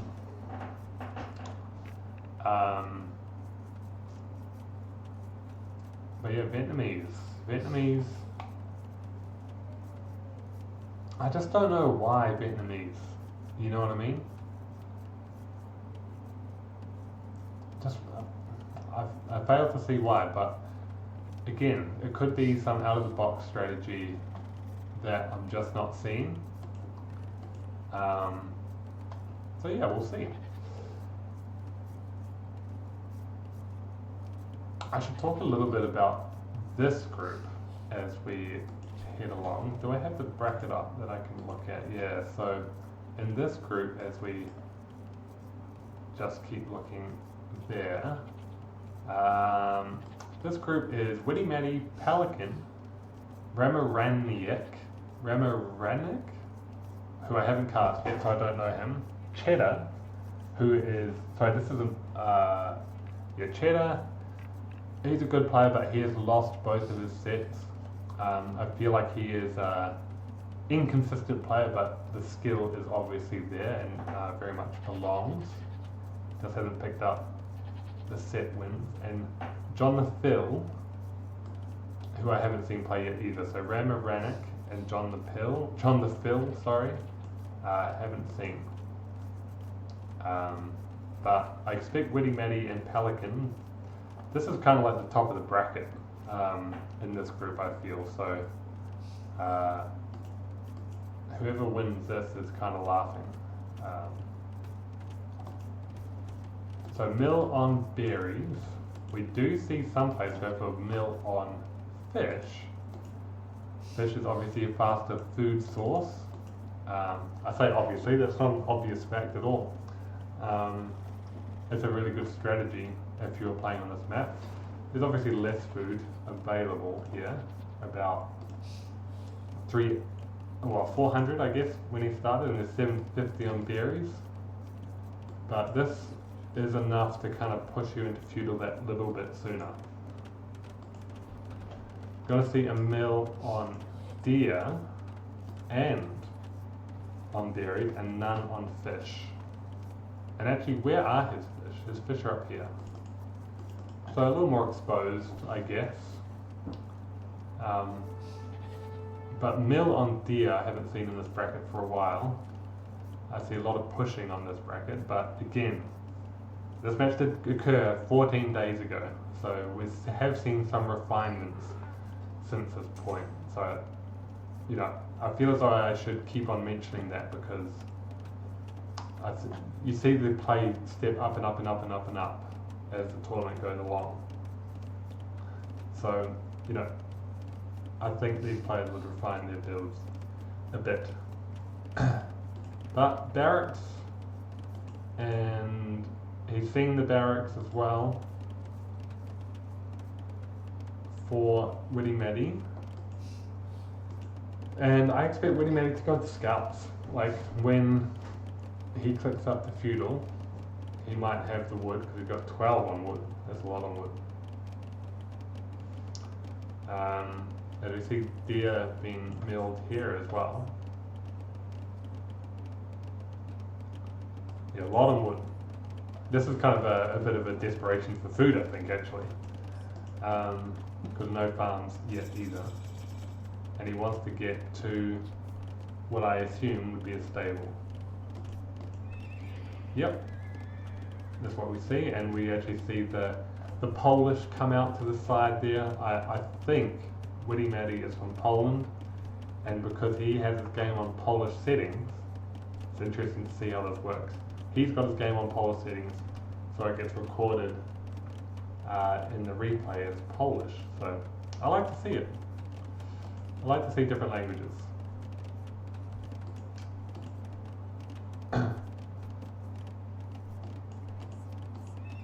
And Does he have the food to sustain a scout build though? That's the only thing. He's gonna go berries, which will help him get there. Scouts are coming out. But we are seeing a full wall to counter this. And that might be because he saw that barracks and was expecting it. And this is quite a good little corner to wall actually, much easier to wall than Witty Matty's base.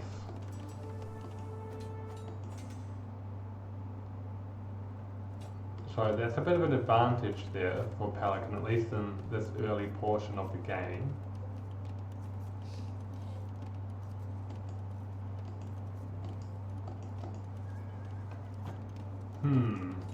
But, you know, not much, oh, this scout's gonna die.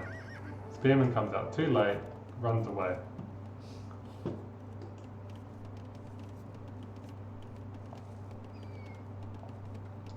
Now, seeing that, I would stop producing scouts. Definitely. If your opponent's full walled, you can't do anything about it. Especially when there's a spearman on the floor as well. You won't be able to get in time for this to work out. And he is going for scale guarding armor. Again, I think the strategy needs to change. As he produces another scout. Wow. I'd be looking to get up to castle ASAP.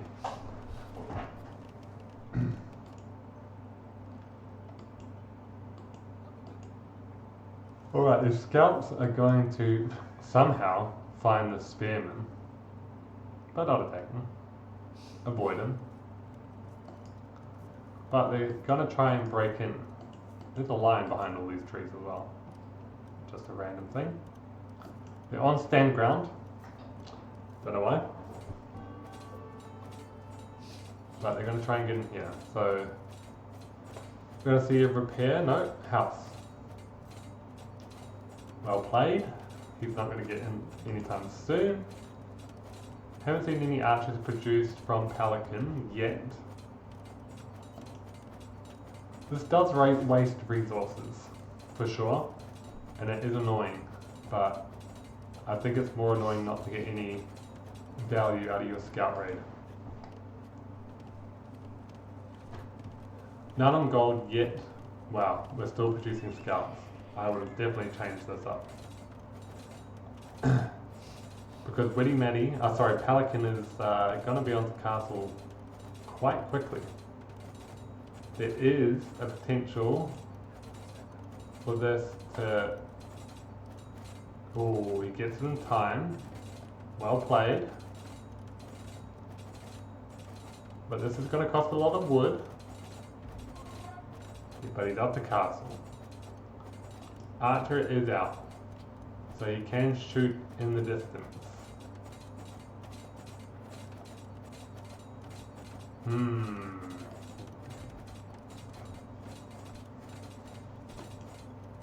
7 scouts, guys.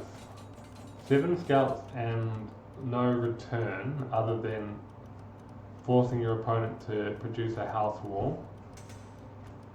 I don't think it's worth. If he can get in though, it will be amazing. Because there's nothing here to stop this. Let's keep coming round though. Wood could be an issue, maybe not in the short term. There's a few more piles.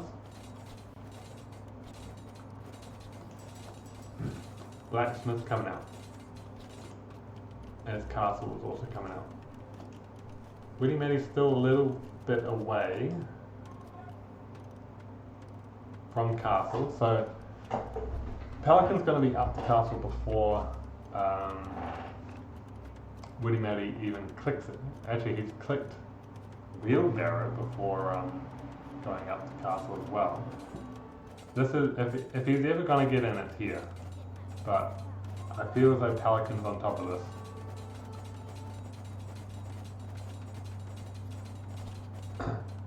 Yep, no sweat.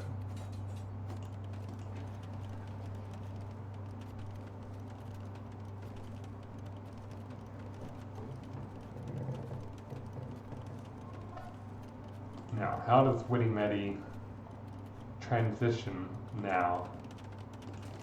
Because we've got a TC here for this wood,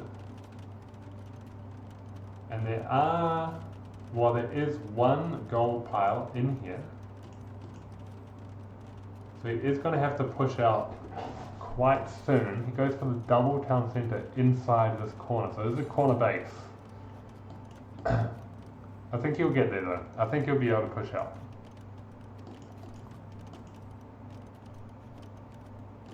If I was Witty Matty, I might think about just a 1 TC type situation.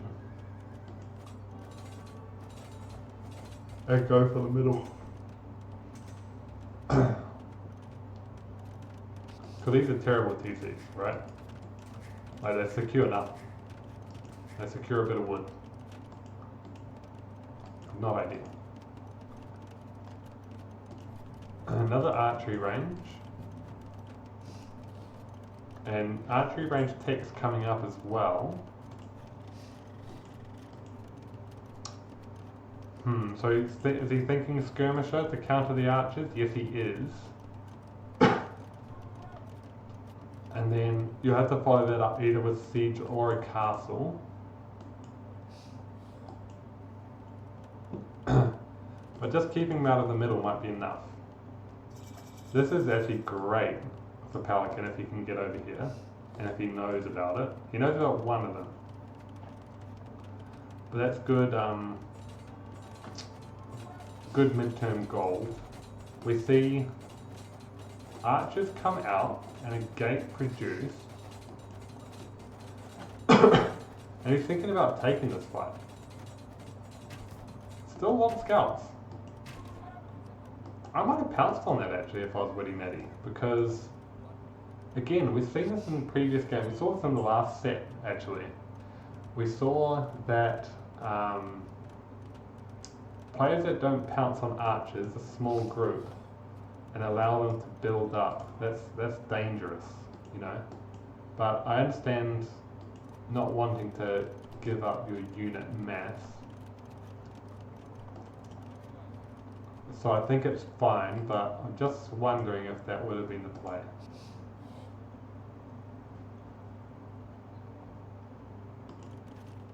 Now we are in castle for Witty Matty.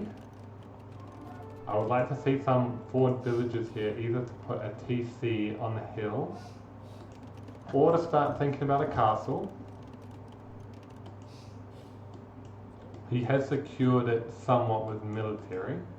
He's not going to go for the base push, I feel, which would have been the other option, although he's coming forward now. He's getting more armour on these skirmishes.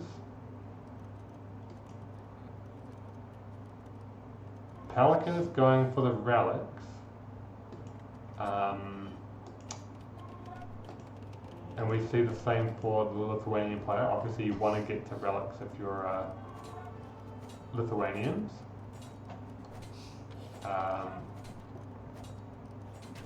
Here we go. I'd get these scouts involved. This could be a cleanup. If those scouts were involved a little bit earlier, I felt. I feel as though that could have been a cleanup.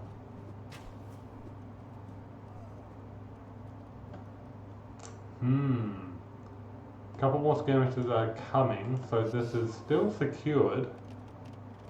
Still see no villages though. Floating a lot of wood. Sorry, he's not going to go for the TC on the hill. He's going to stick with the 1 TC and continue on with this push, which I don't hate. We are downhill from those archers. Obviously, hill advantage is huge in Kilimanjaro, or, you know, is a big factor. Getting ballistics on either one of these civs would be fantastic. As we see, actually, University go up, and Townsend on this gold back here, I think, is very wise.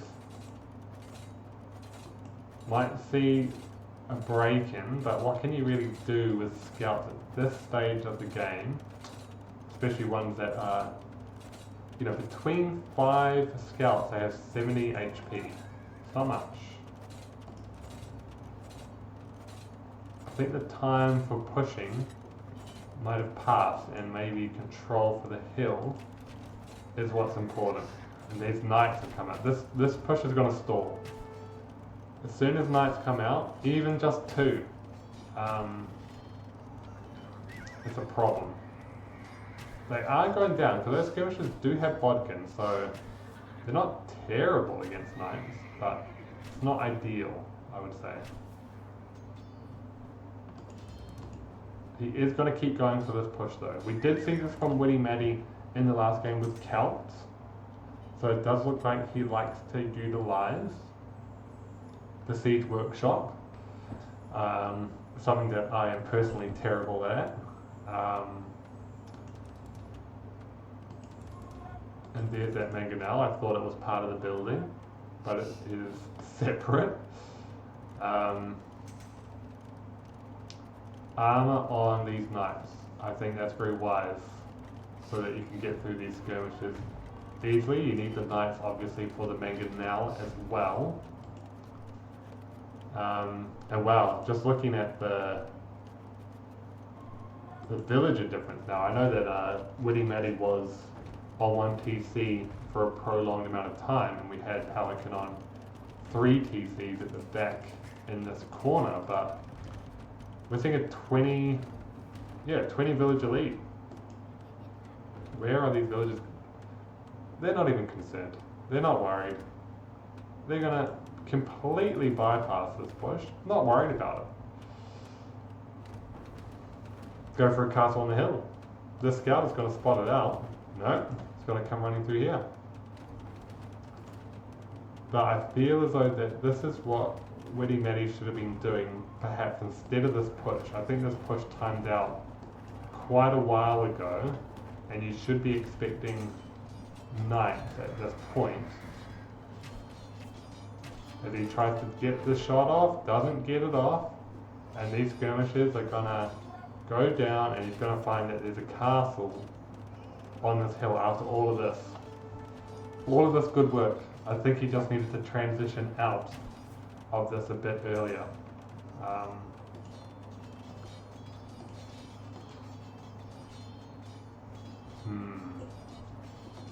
TC even going on these resources, so really loving Pelican's position.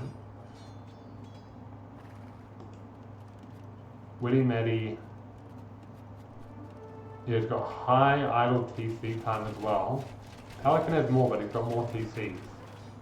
And he's got more villages up on this hill. So I'm really liking this position for Pelican.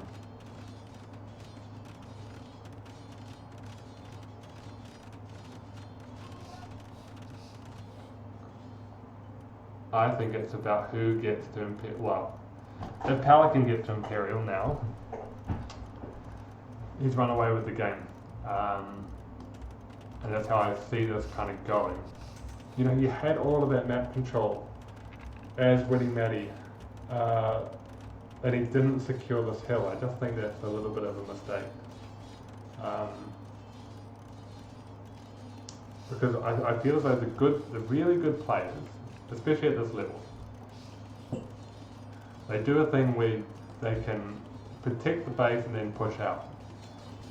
It seems to be a skill that you pick up around about this level. And I'm still to pick it up myself. I haven't picked it up quite yet. The protect your economy and then push out, take map control. And we've just seen it executed to perfection here from Pelican. We've got knights and skirmishers against knights and archers. So this is actually a really difficult combination to work with if you're Pelican as well, because double gold unit, but he does have all this gold. But you need food and you need wood and gold. So it's a hard economy to balance. But when you're ahead by this much, as we see knights against monks, we see 2 conversions, I believe, which do prolong these knights sticking here, but there are 3 knights on the skirmishes, so advantage to Pelican still. And as he really wants to win now. Where is it going to go though, this castle? It's going to go there. Save the castle, and I like it. And he's surrounded him on both sides. Castle, army, monks. I love the monk edition, 100%. And he does get a conversion, so he has converted quite a lot of knights. But this castle is going to be an issue because it hems him in that much further. He will notice that gold in the corner, which will be useful. There is a TC going up on this gold. But again, the middle, so important on Kilimanjaro. And these resources are going to be kaput. We're going to the sides. And where is the current gold? There is about 200 gold, 300 gold there. More wood camps, annoying wood camps to deal with, rather than these bigger tree lines further up. Knights are going down to archer flies somewhere. I would transition into light cav now, perhaps. As we know, monks are out and about. Another thing to consider with monks converting knights. I don't believe they get the attack bonus from relics in the Lithuanian monastery. Wow, we're actually going to go Imperial first for Witty Matty.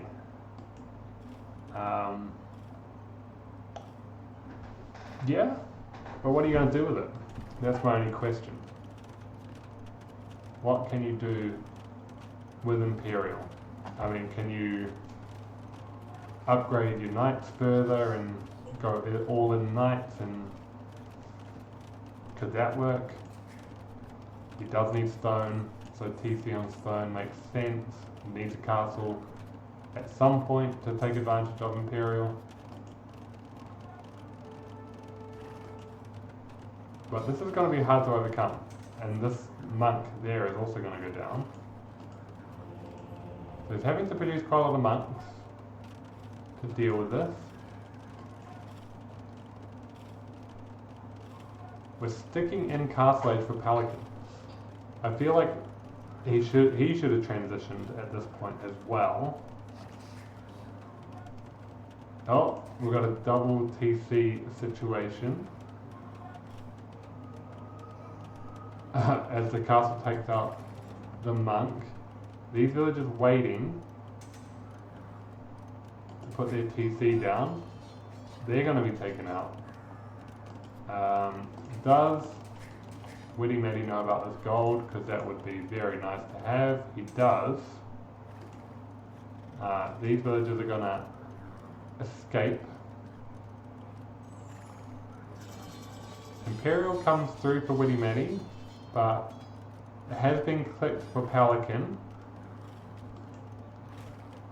Chainmail armor for knights is going to make this TC relatively ineffective, although Bodkin is there.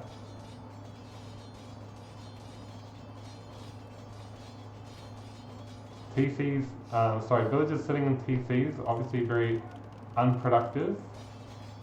So the worker efficiency is going to be low, and knights are in actually.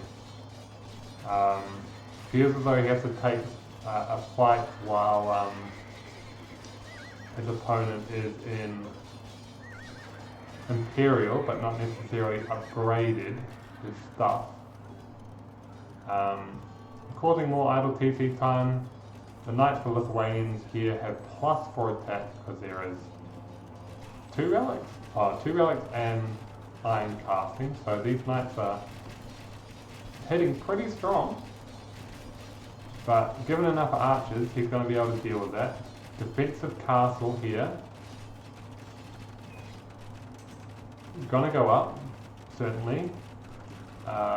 Cavalier is in, if he can get the Paladin and keep these alive and keep more production coming up, you know, that will be something.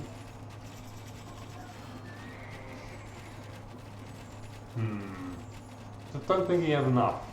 Don't think he has enough. We're seeing a lot of stables on the hill. This TC is gonna go down actually with this knight push. Arbalester is coming in. This never went up.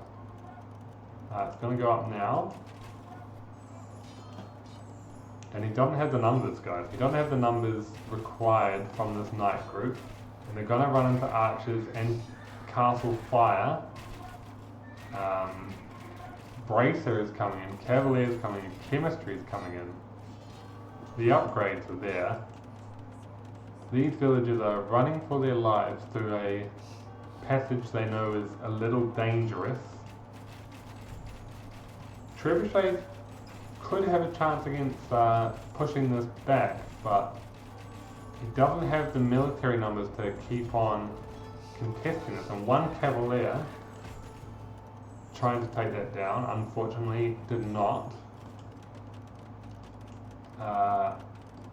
I don't, if this is noticed, you know, that's going to be rough.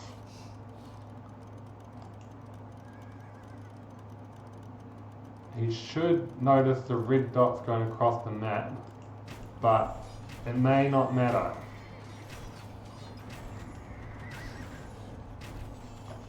He's just attacking knights right now, not even really worrying about the trebuchet. Archer's doing a great job to take that out. So I'd say at what cost there for Witty Matty? Difficult position to be in, of course, so what choice do you have available to you? Maybe not much. But the villager discrepancy is getting out of hand now as well. Because obviously he's concentrating on other things as these archer numbers do go down. And I wouldn't be standing underneath a castle and castle fire. But villagers are just in here, not working as well. So maybe it's just enough to, you know, keep the villagers inside, not working while this all goes down. Decide to go for a wood line back here. I think you need gold with the amount of food you've got, but where is it to be had? These knights also searching.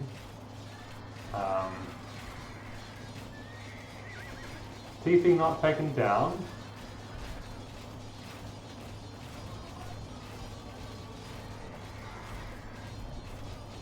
Just going to be left there actually.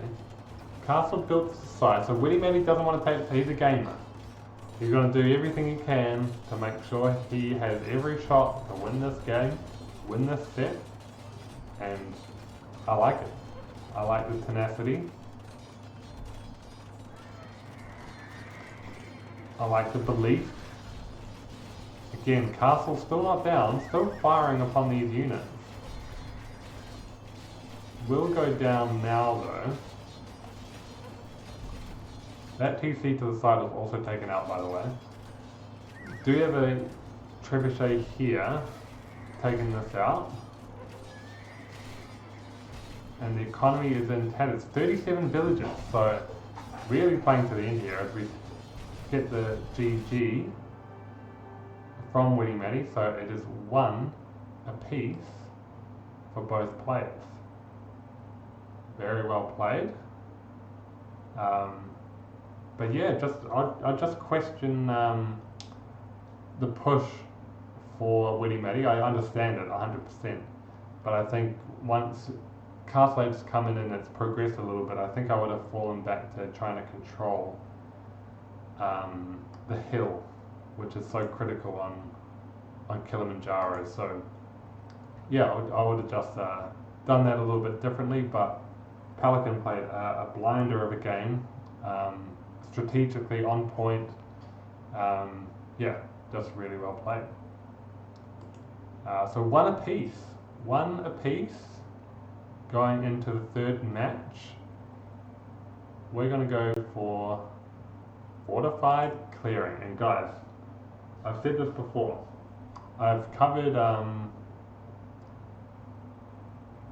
Witty Matty before, and he's gone Turks before, and Turks are very well known strategy for close maps, right? Like Janissaries, bombard cannons, very, very effective. It's a well known strategy. There's no surprises there, but he executed it to perfection in the set that I cast of his. It's no surprise that we're going to see it again here for him. But we'll see if he can do the same thing against Pelican that he did against Cheddar. Again, these two guys are at the top of their group, so maybe Pelican is a better player than Cheddar. No disrespect to Cheddar, I think he's also a great player, but let's see if the Turk strategy is just as effective here. Now, Turks have the light cav bonus, which does allow them to contest middle and relics and the like, but at the same time, their true advantage is getting to Castle Age and Imperial Age as quick as possible. So I don't think we'll see that strategy of light cav, but it can be done. Franks, yeah. So what do I think about Franks? Franks are a civ that I absolutely despise, and I despise them purely because when I was starting to learn the game on Arabia, you'd see Franks every single game. Every single game. I'm talking when I was like 600 ELO, when I was terrible. I'm still terrible, but I'm less terrible. But you'd see Franks every single game, you'd see a scout rush every single game, and because I was bad, I didn't know how to counter it. So I'd get scout rushed every time, I wouldn't have spearmen ready, I wouldn't have walled, my wood line would be taken out, and I'd be like, what am I supposed to do again? This seems OP, but what am I supposed to do? Obviously now I'm better, I know how to defend against a Franks scout rush. But so that was on it, that's Arabia, right? And that's why I hate them, and I will forever hate them for that reason. It's just one of those things that sticks with you. But this is a closed map for Franks.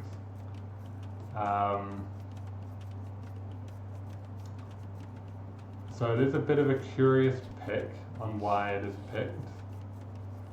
Cheaper castles could be the only thing that I'm thinking here. You've got maybe a chance to do we see a Bullalure go wrong. But she's going to be fine. Walk it off. You'll be right. Yeah, I'm thinking cheaper castles. Cheaper castles, castle drop. Maybe scouts to protect the castle drop. Maybe. Get Turks out of their kind of fast up kind of rhythm. Put them on the back foot early. I could see it.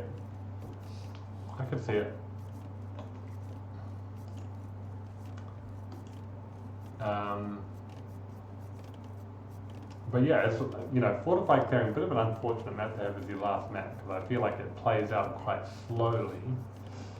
So maybe I'll just talk some BS here in the meantime. But like I said earlier, I'm off to a conference Tuesday night. Hopefully on Sunday or Monday, I'll be able to cast Jazzercised versus Back in Black because that will determine who goes through in that group. But after that, group stage ends and we're into quarterfinals, which is going to be hype AF. Unfortunately, I'm at this conference for like 3 days. This conference for 3 days, just as quarterfinals kick off. So I'll be back on that weekend. Hopefully there's some quarterfinals remaining for me. Hopefully they're not all grabbed up by other casters. I'll be heartbroken if that happens, but I would understand if that happened, because, you know, quarterfinals is high, you know. People want to cast it. I don't blame them. Witty Matty is a little bit behind here and going up to feudal, by the way. I don't know why, he's got the food. And he's got the buildings. Gonna produce one more villager. Maybe this is part of the build actually. You stay in Dark Age a little bit longer, get the villagers up, then go. Anyway. But yeah, quarterfinals. I've cast, I think this might be my 12th game cast of Brick Bracket. I will continue to cast Brick Bracket, quarterfinals, semifinals, and then finals. I've been dedicated to this bracket. I've loved all the players that have played in this, apart from Alphasinus, who you know, wasn't the greatest sportsman. Didn't have the greatest sportsmanship in the last set. And Flaming Camel, of course, who I didn't cast, but he dropped out. Apart from those two players, I've loved every single other player in this group, and I'm just really looking forward to keeping on, seeing how these players step up to the challenge of the next round. But this is a lot on berries, 15 on berries, wow. That's one way to stay off farms, I guess. Is this part of the strategy? I don't know. I did see one villager go down. For Pelican. That must have been here. Nice. Yeah, that's right. Should try to wall this up as soon as possible. He's going to be out of berries soon as well, and that's obviously a frank bonus too. Being good at collecting berries. But yeah, he does need more wood to transition into farms. That could hurt his uptime here, but he'll get there. Market Blacksmith for Witty Matty, and he's not that far off Castle. When he gets to Castle, we have to transition to Stone. This is walled. This is now walled, I would hope. You never know with elevations like this. It looks like a gap, if I'm being honest. So we'll see if that's taken advantage of.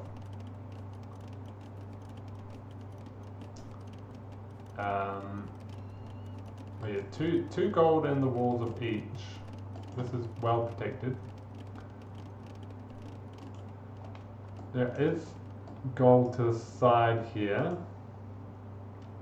That's a bit easier to get, perhaps, for Witty Matty than this gold for Pelican.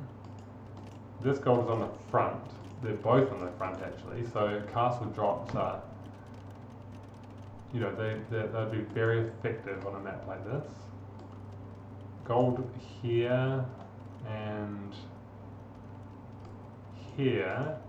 So not much gold in the middle. Spearmen come out to kill the scout. Witty Matty notices and is going to keep on roaming around with the horse. No, he dies. So the scouting potential is gone. Yep, castle. Early castle age for Witty Matty. And this is all part of the Turk strategy. Now he's on stone. So this is a well-prepared strategy for Witty Matty. He has been practicing this as his preferred map. It is, you know, it's refined down to a T.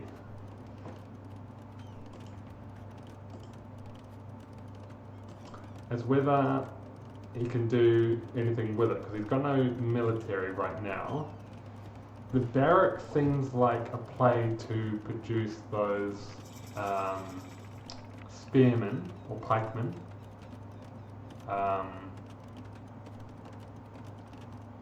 So that he can potentially do this castle drop.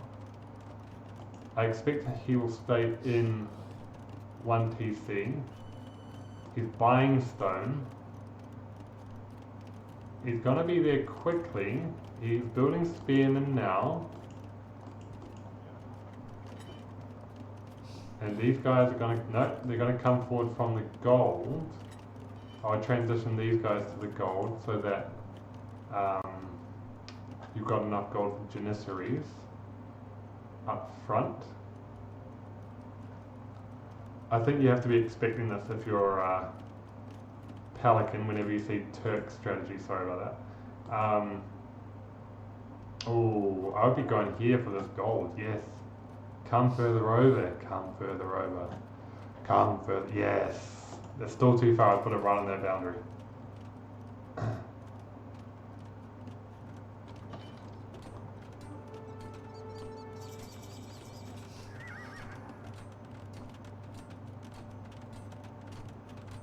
There could be a castle of his own for Pelican, but does he have a market? He does. He needs to keep selling resources. And there it goes, but it's a little too late. This is going to go up regardless. This is going to go up very quickly, but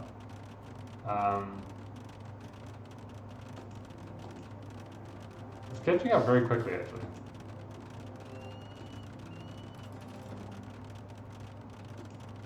As we see them neck and neck, but this Pelican castle is going to go up first. Won't be enough to stop this, but some villagers will die, almost certainly. But there we go. So it has worked. All the pressure is on Pelican's side of the base. They're going to go for stone. Janissaries are the play. Garrison in the castle. Remember, Frank castles are cheaper. So resource to resource, this is a little more cost effective for Pelican. Neither of them even have fletching though, so it's going to be a slow grind down. I would be getting fletching, me personally, again I'm a noob, but I would be getting fletching just to get that edge on these castles. Janissary, so this is my question, and Witty Matty has obviously practiced this a lot, so he would know better than I. If you see castle gets castle, do you still go Janissaries? Because at that point, the fast Imperial for Turks is also extremely strong. Do you just go for the Imperial? Or do you try to bust down a wall? That's what he's going to try and do. If you're going to do that, I would also get a siege workshop into play. I think he might be waiting for the wood.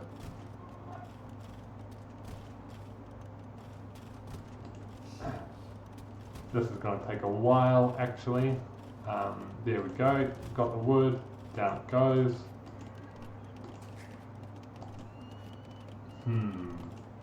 Both players, oh no, sorry, we've got another TC here. So Pelican is playing the longer game. If he can stall this out long enough, he'll get a villager lead and be on his way to victory. But if Witty Matty can push through and get to wood lines, perhaps, stone is protected, so the castle is in a good spot. Well, it's protected to the extent that he could fire against the villagers potentially. Battering ram coming through, which is good to see, and that wall's going to be down.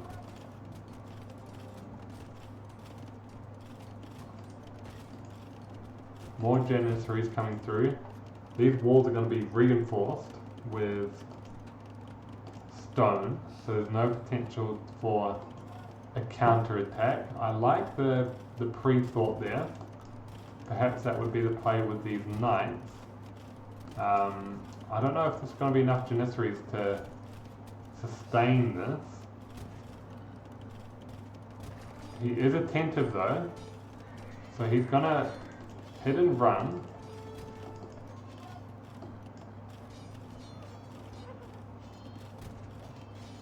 And I think it's gonna be enough to deal with these knights.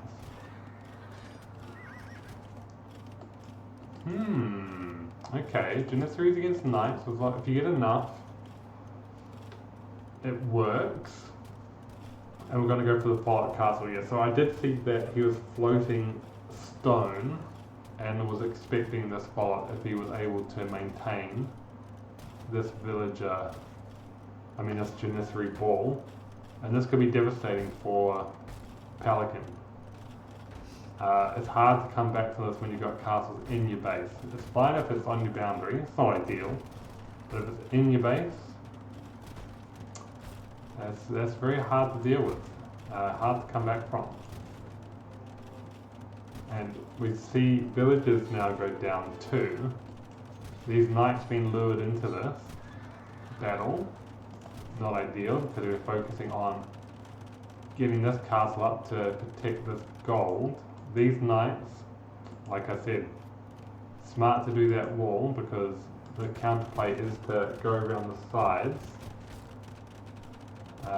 More villagers going down. Perfect timing to run away, just one shot taken.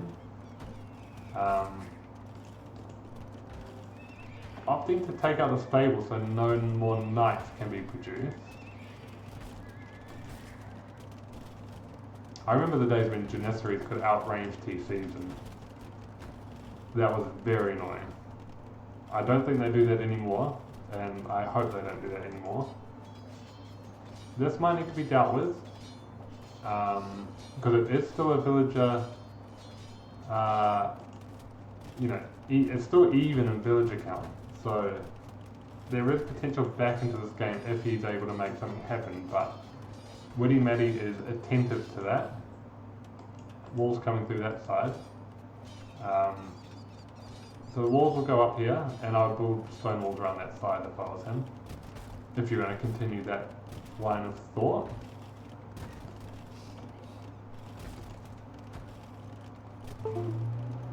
So all the economy, so he has 45 villages and 42 of them are in this little spot of the map. Going for archery range, so we're thinking skirmishes against the Janissaries. I think that's fine. I think that's a reasonable choice, but it might be a little late. Yes, those walls need to be built ASAP. You'll need to build one around this house as well. We're thinking, well, potentially another castle, but trying to get the gold actually. And he's trying to do some market work to get up to the next age. And there he will go. So he's going up now. And once trebuchets come in and these castles can be attacked, it's all over. These knights, realizing that they won't be able to get in, are going to make a hastily retreat. Fletching, an elite skirmisher coming in. But I feel, and it's only in, well, there's 3 archery ranges now, so he might be able to deal with the Janissaries, but he won't be able to deal with trebuchets underneath castles, so he'll need knights for that. And he has a couple, no stables.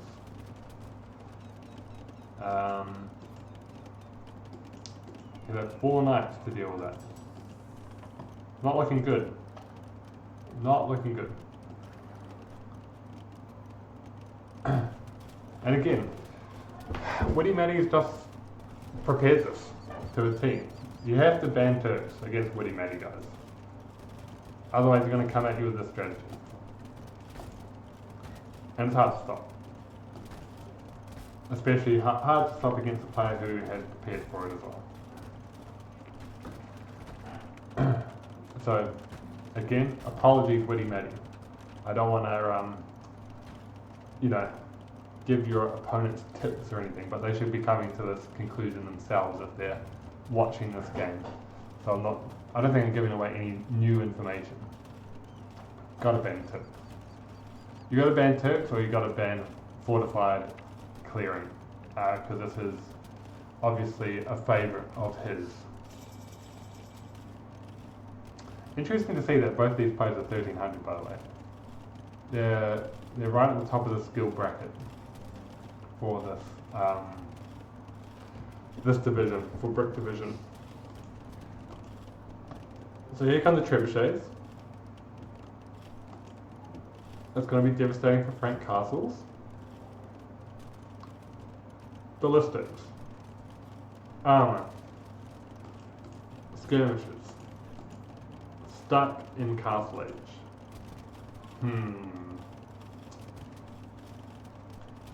Indeed. Even though the villager count, guys, is equal. The res is basically equal, but look, this is the difference. This is how good Turks are here.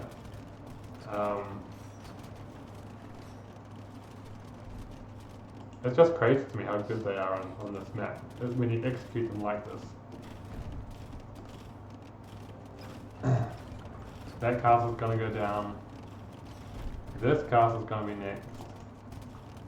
Knights are going to try and come... Well, no, sorry, I thought they were going to go for the trebs.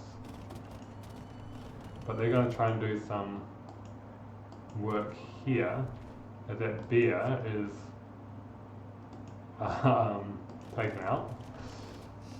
So attention's even on the most minute level of detail for Witty Matty.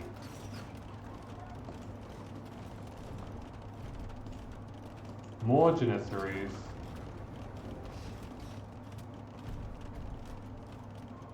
These skirmishes will help when these castles are down and these trebuchets move out. But it's too late. It's much too late. And these villages on stone not going to achieve much. And we see enough stone for Witty Matty for 3 more castles. You should probably sell all that stone because you're not going to need 3 castles. I can tell you that now.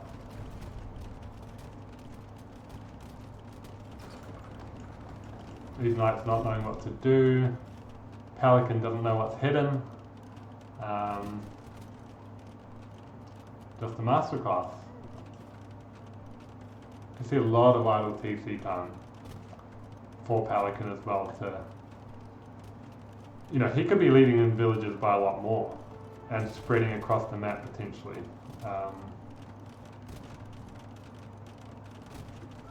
Putting another castle down so that this trebuchet push is protected, and of course you can't really defend against a castle drop with skirmishes. It will go up eventually, regardless of how many villages are lost. And those skirmishes are going to go down anyway. Town centre's gone down. Hussar, great Turk bonus that you get the Hussars for free, is the follow-up, and after seeing those Hussars with the skirmishes in play, it's a GG. So Witty Matty finishing on his preferred map, Fortified Clearing, with a 2-1. Now, I could look ahead again because this was played a little while ago. That puts Witty Matty, who's finished all of his sets, and has finished all the sets that I will be personally casting. Oh, I shouldn't say anything because, you know, you never want to do spoilers, even though I don't think anybody will be thinking spoilers at this point, but Witty Matty and Pelican are at the top of the bracket. They're 1-2 right now. A couple of games left to play. There's a chance, maybe? Yeah, there's a chance that other players can get, well, Ramaraniak can potentially get into play here with Pelican, so it's not all over.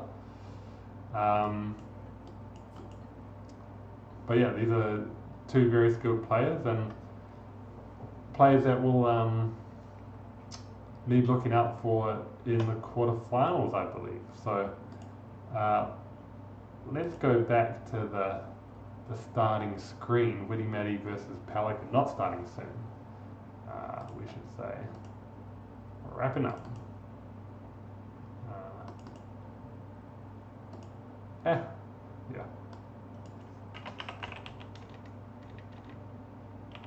Wrapping up.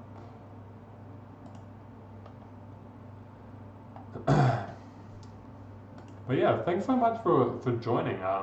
Appreciate it.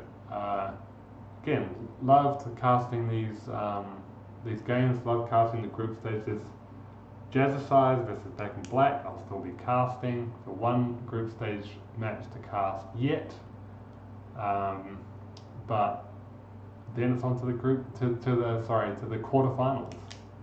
Going to that conference Tuesday, Wednesday, Thursday. Come back on Friday. Means I'll probably cast again on the weekend. So I'll be a little bit late with those quarterfinals casts, but fingers crossed there are some left for me still to cast, and I hope to see you all there. Yeah, really, really looking forward to it. Well played, Witty Matty. Well played, Pelican. Great set, and good luck for your next battles. Alright, peace out. Catch up.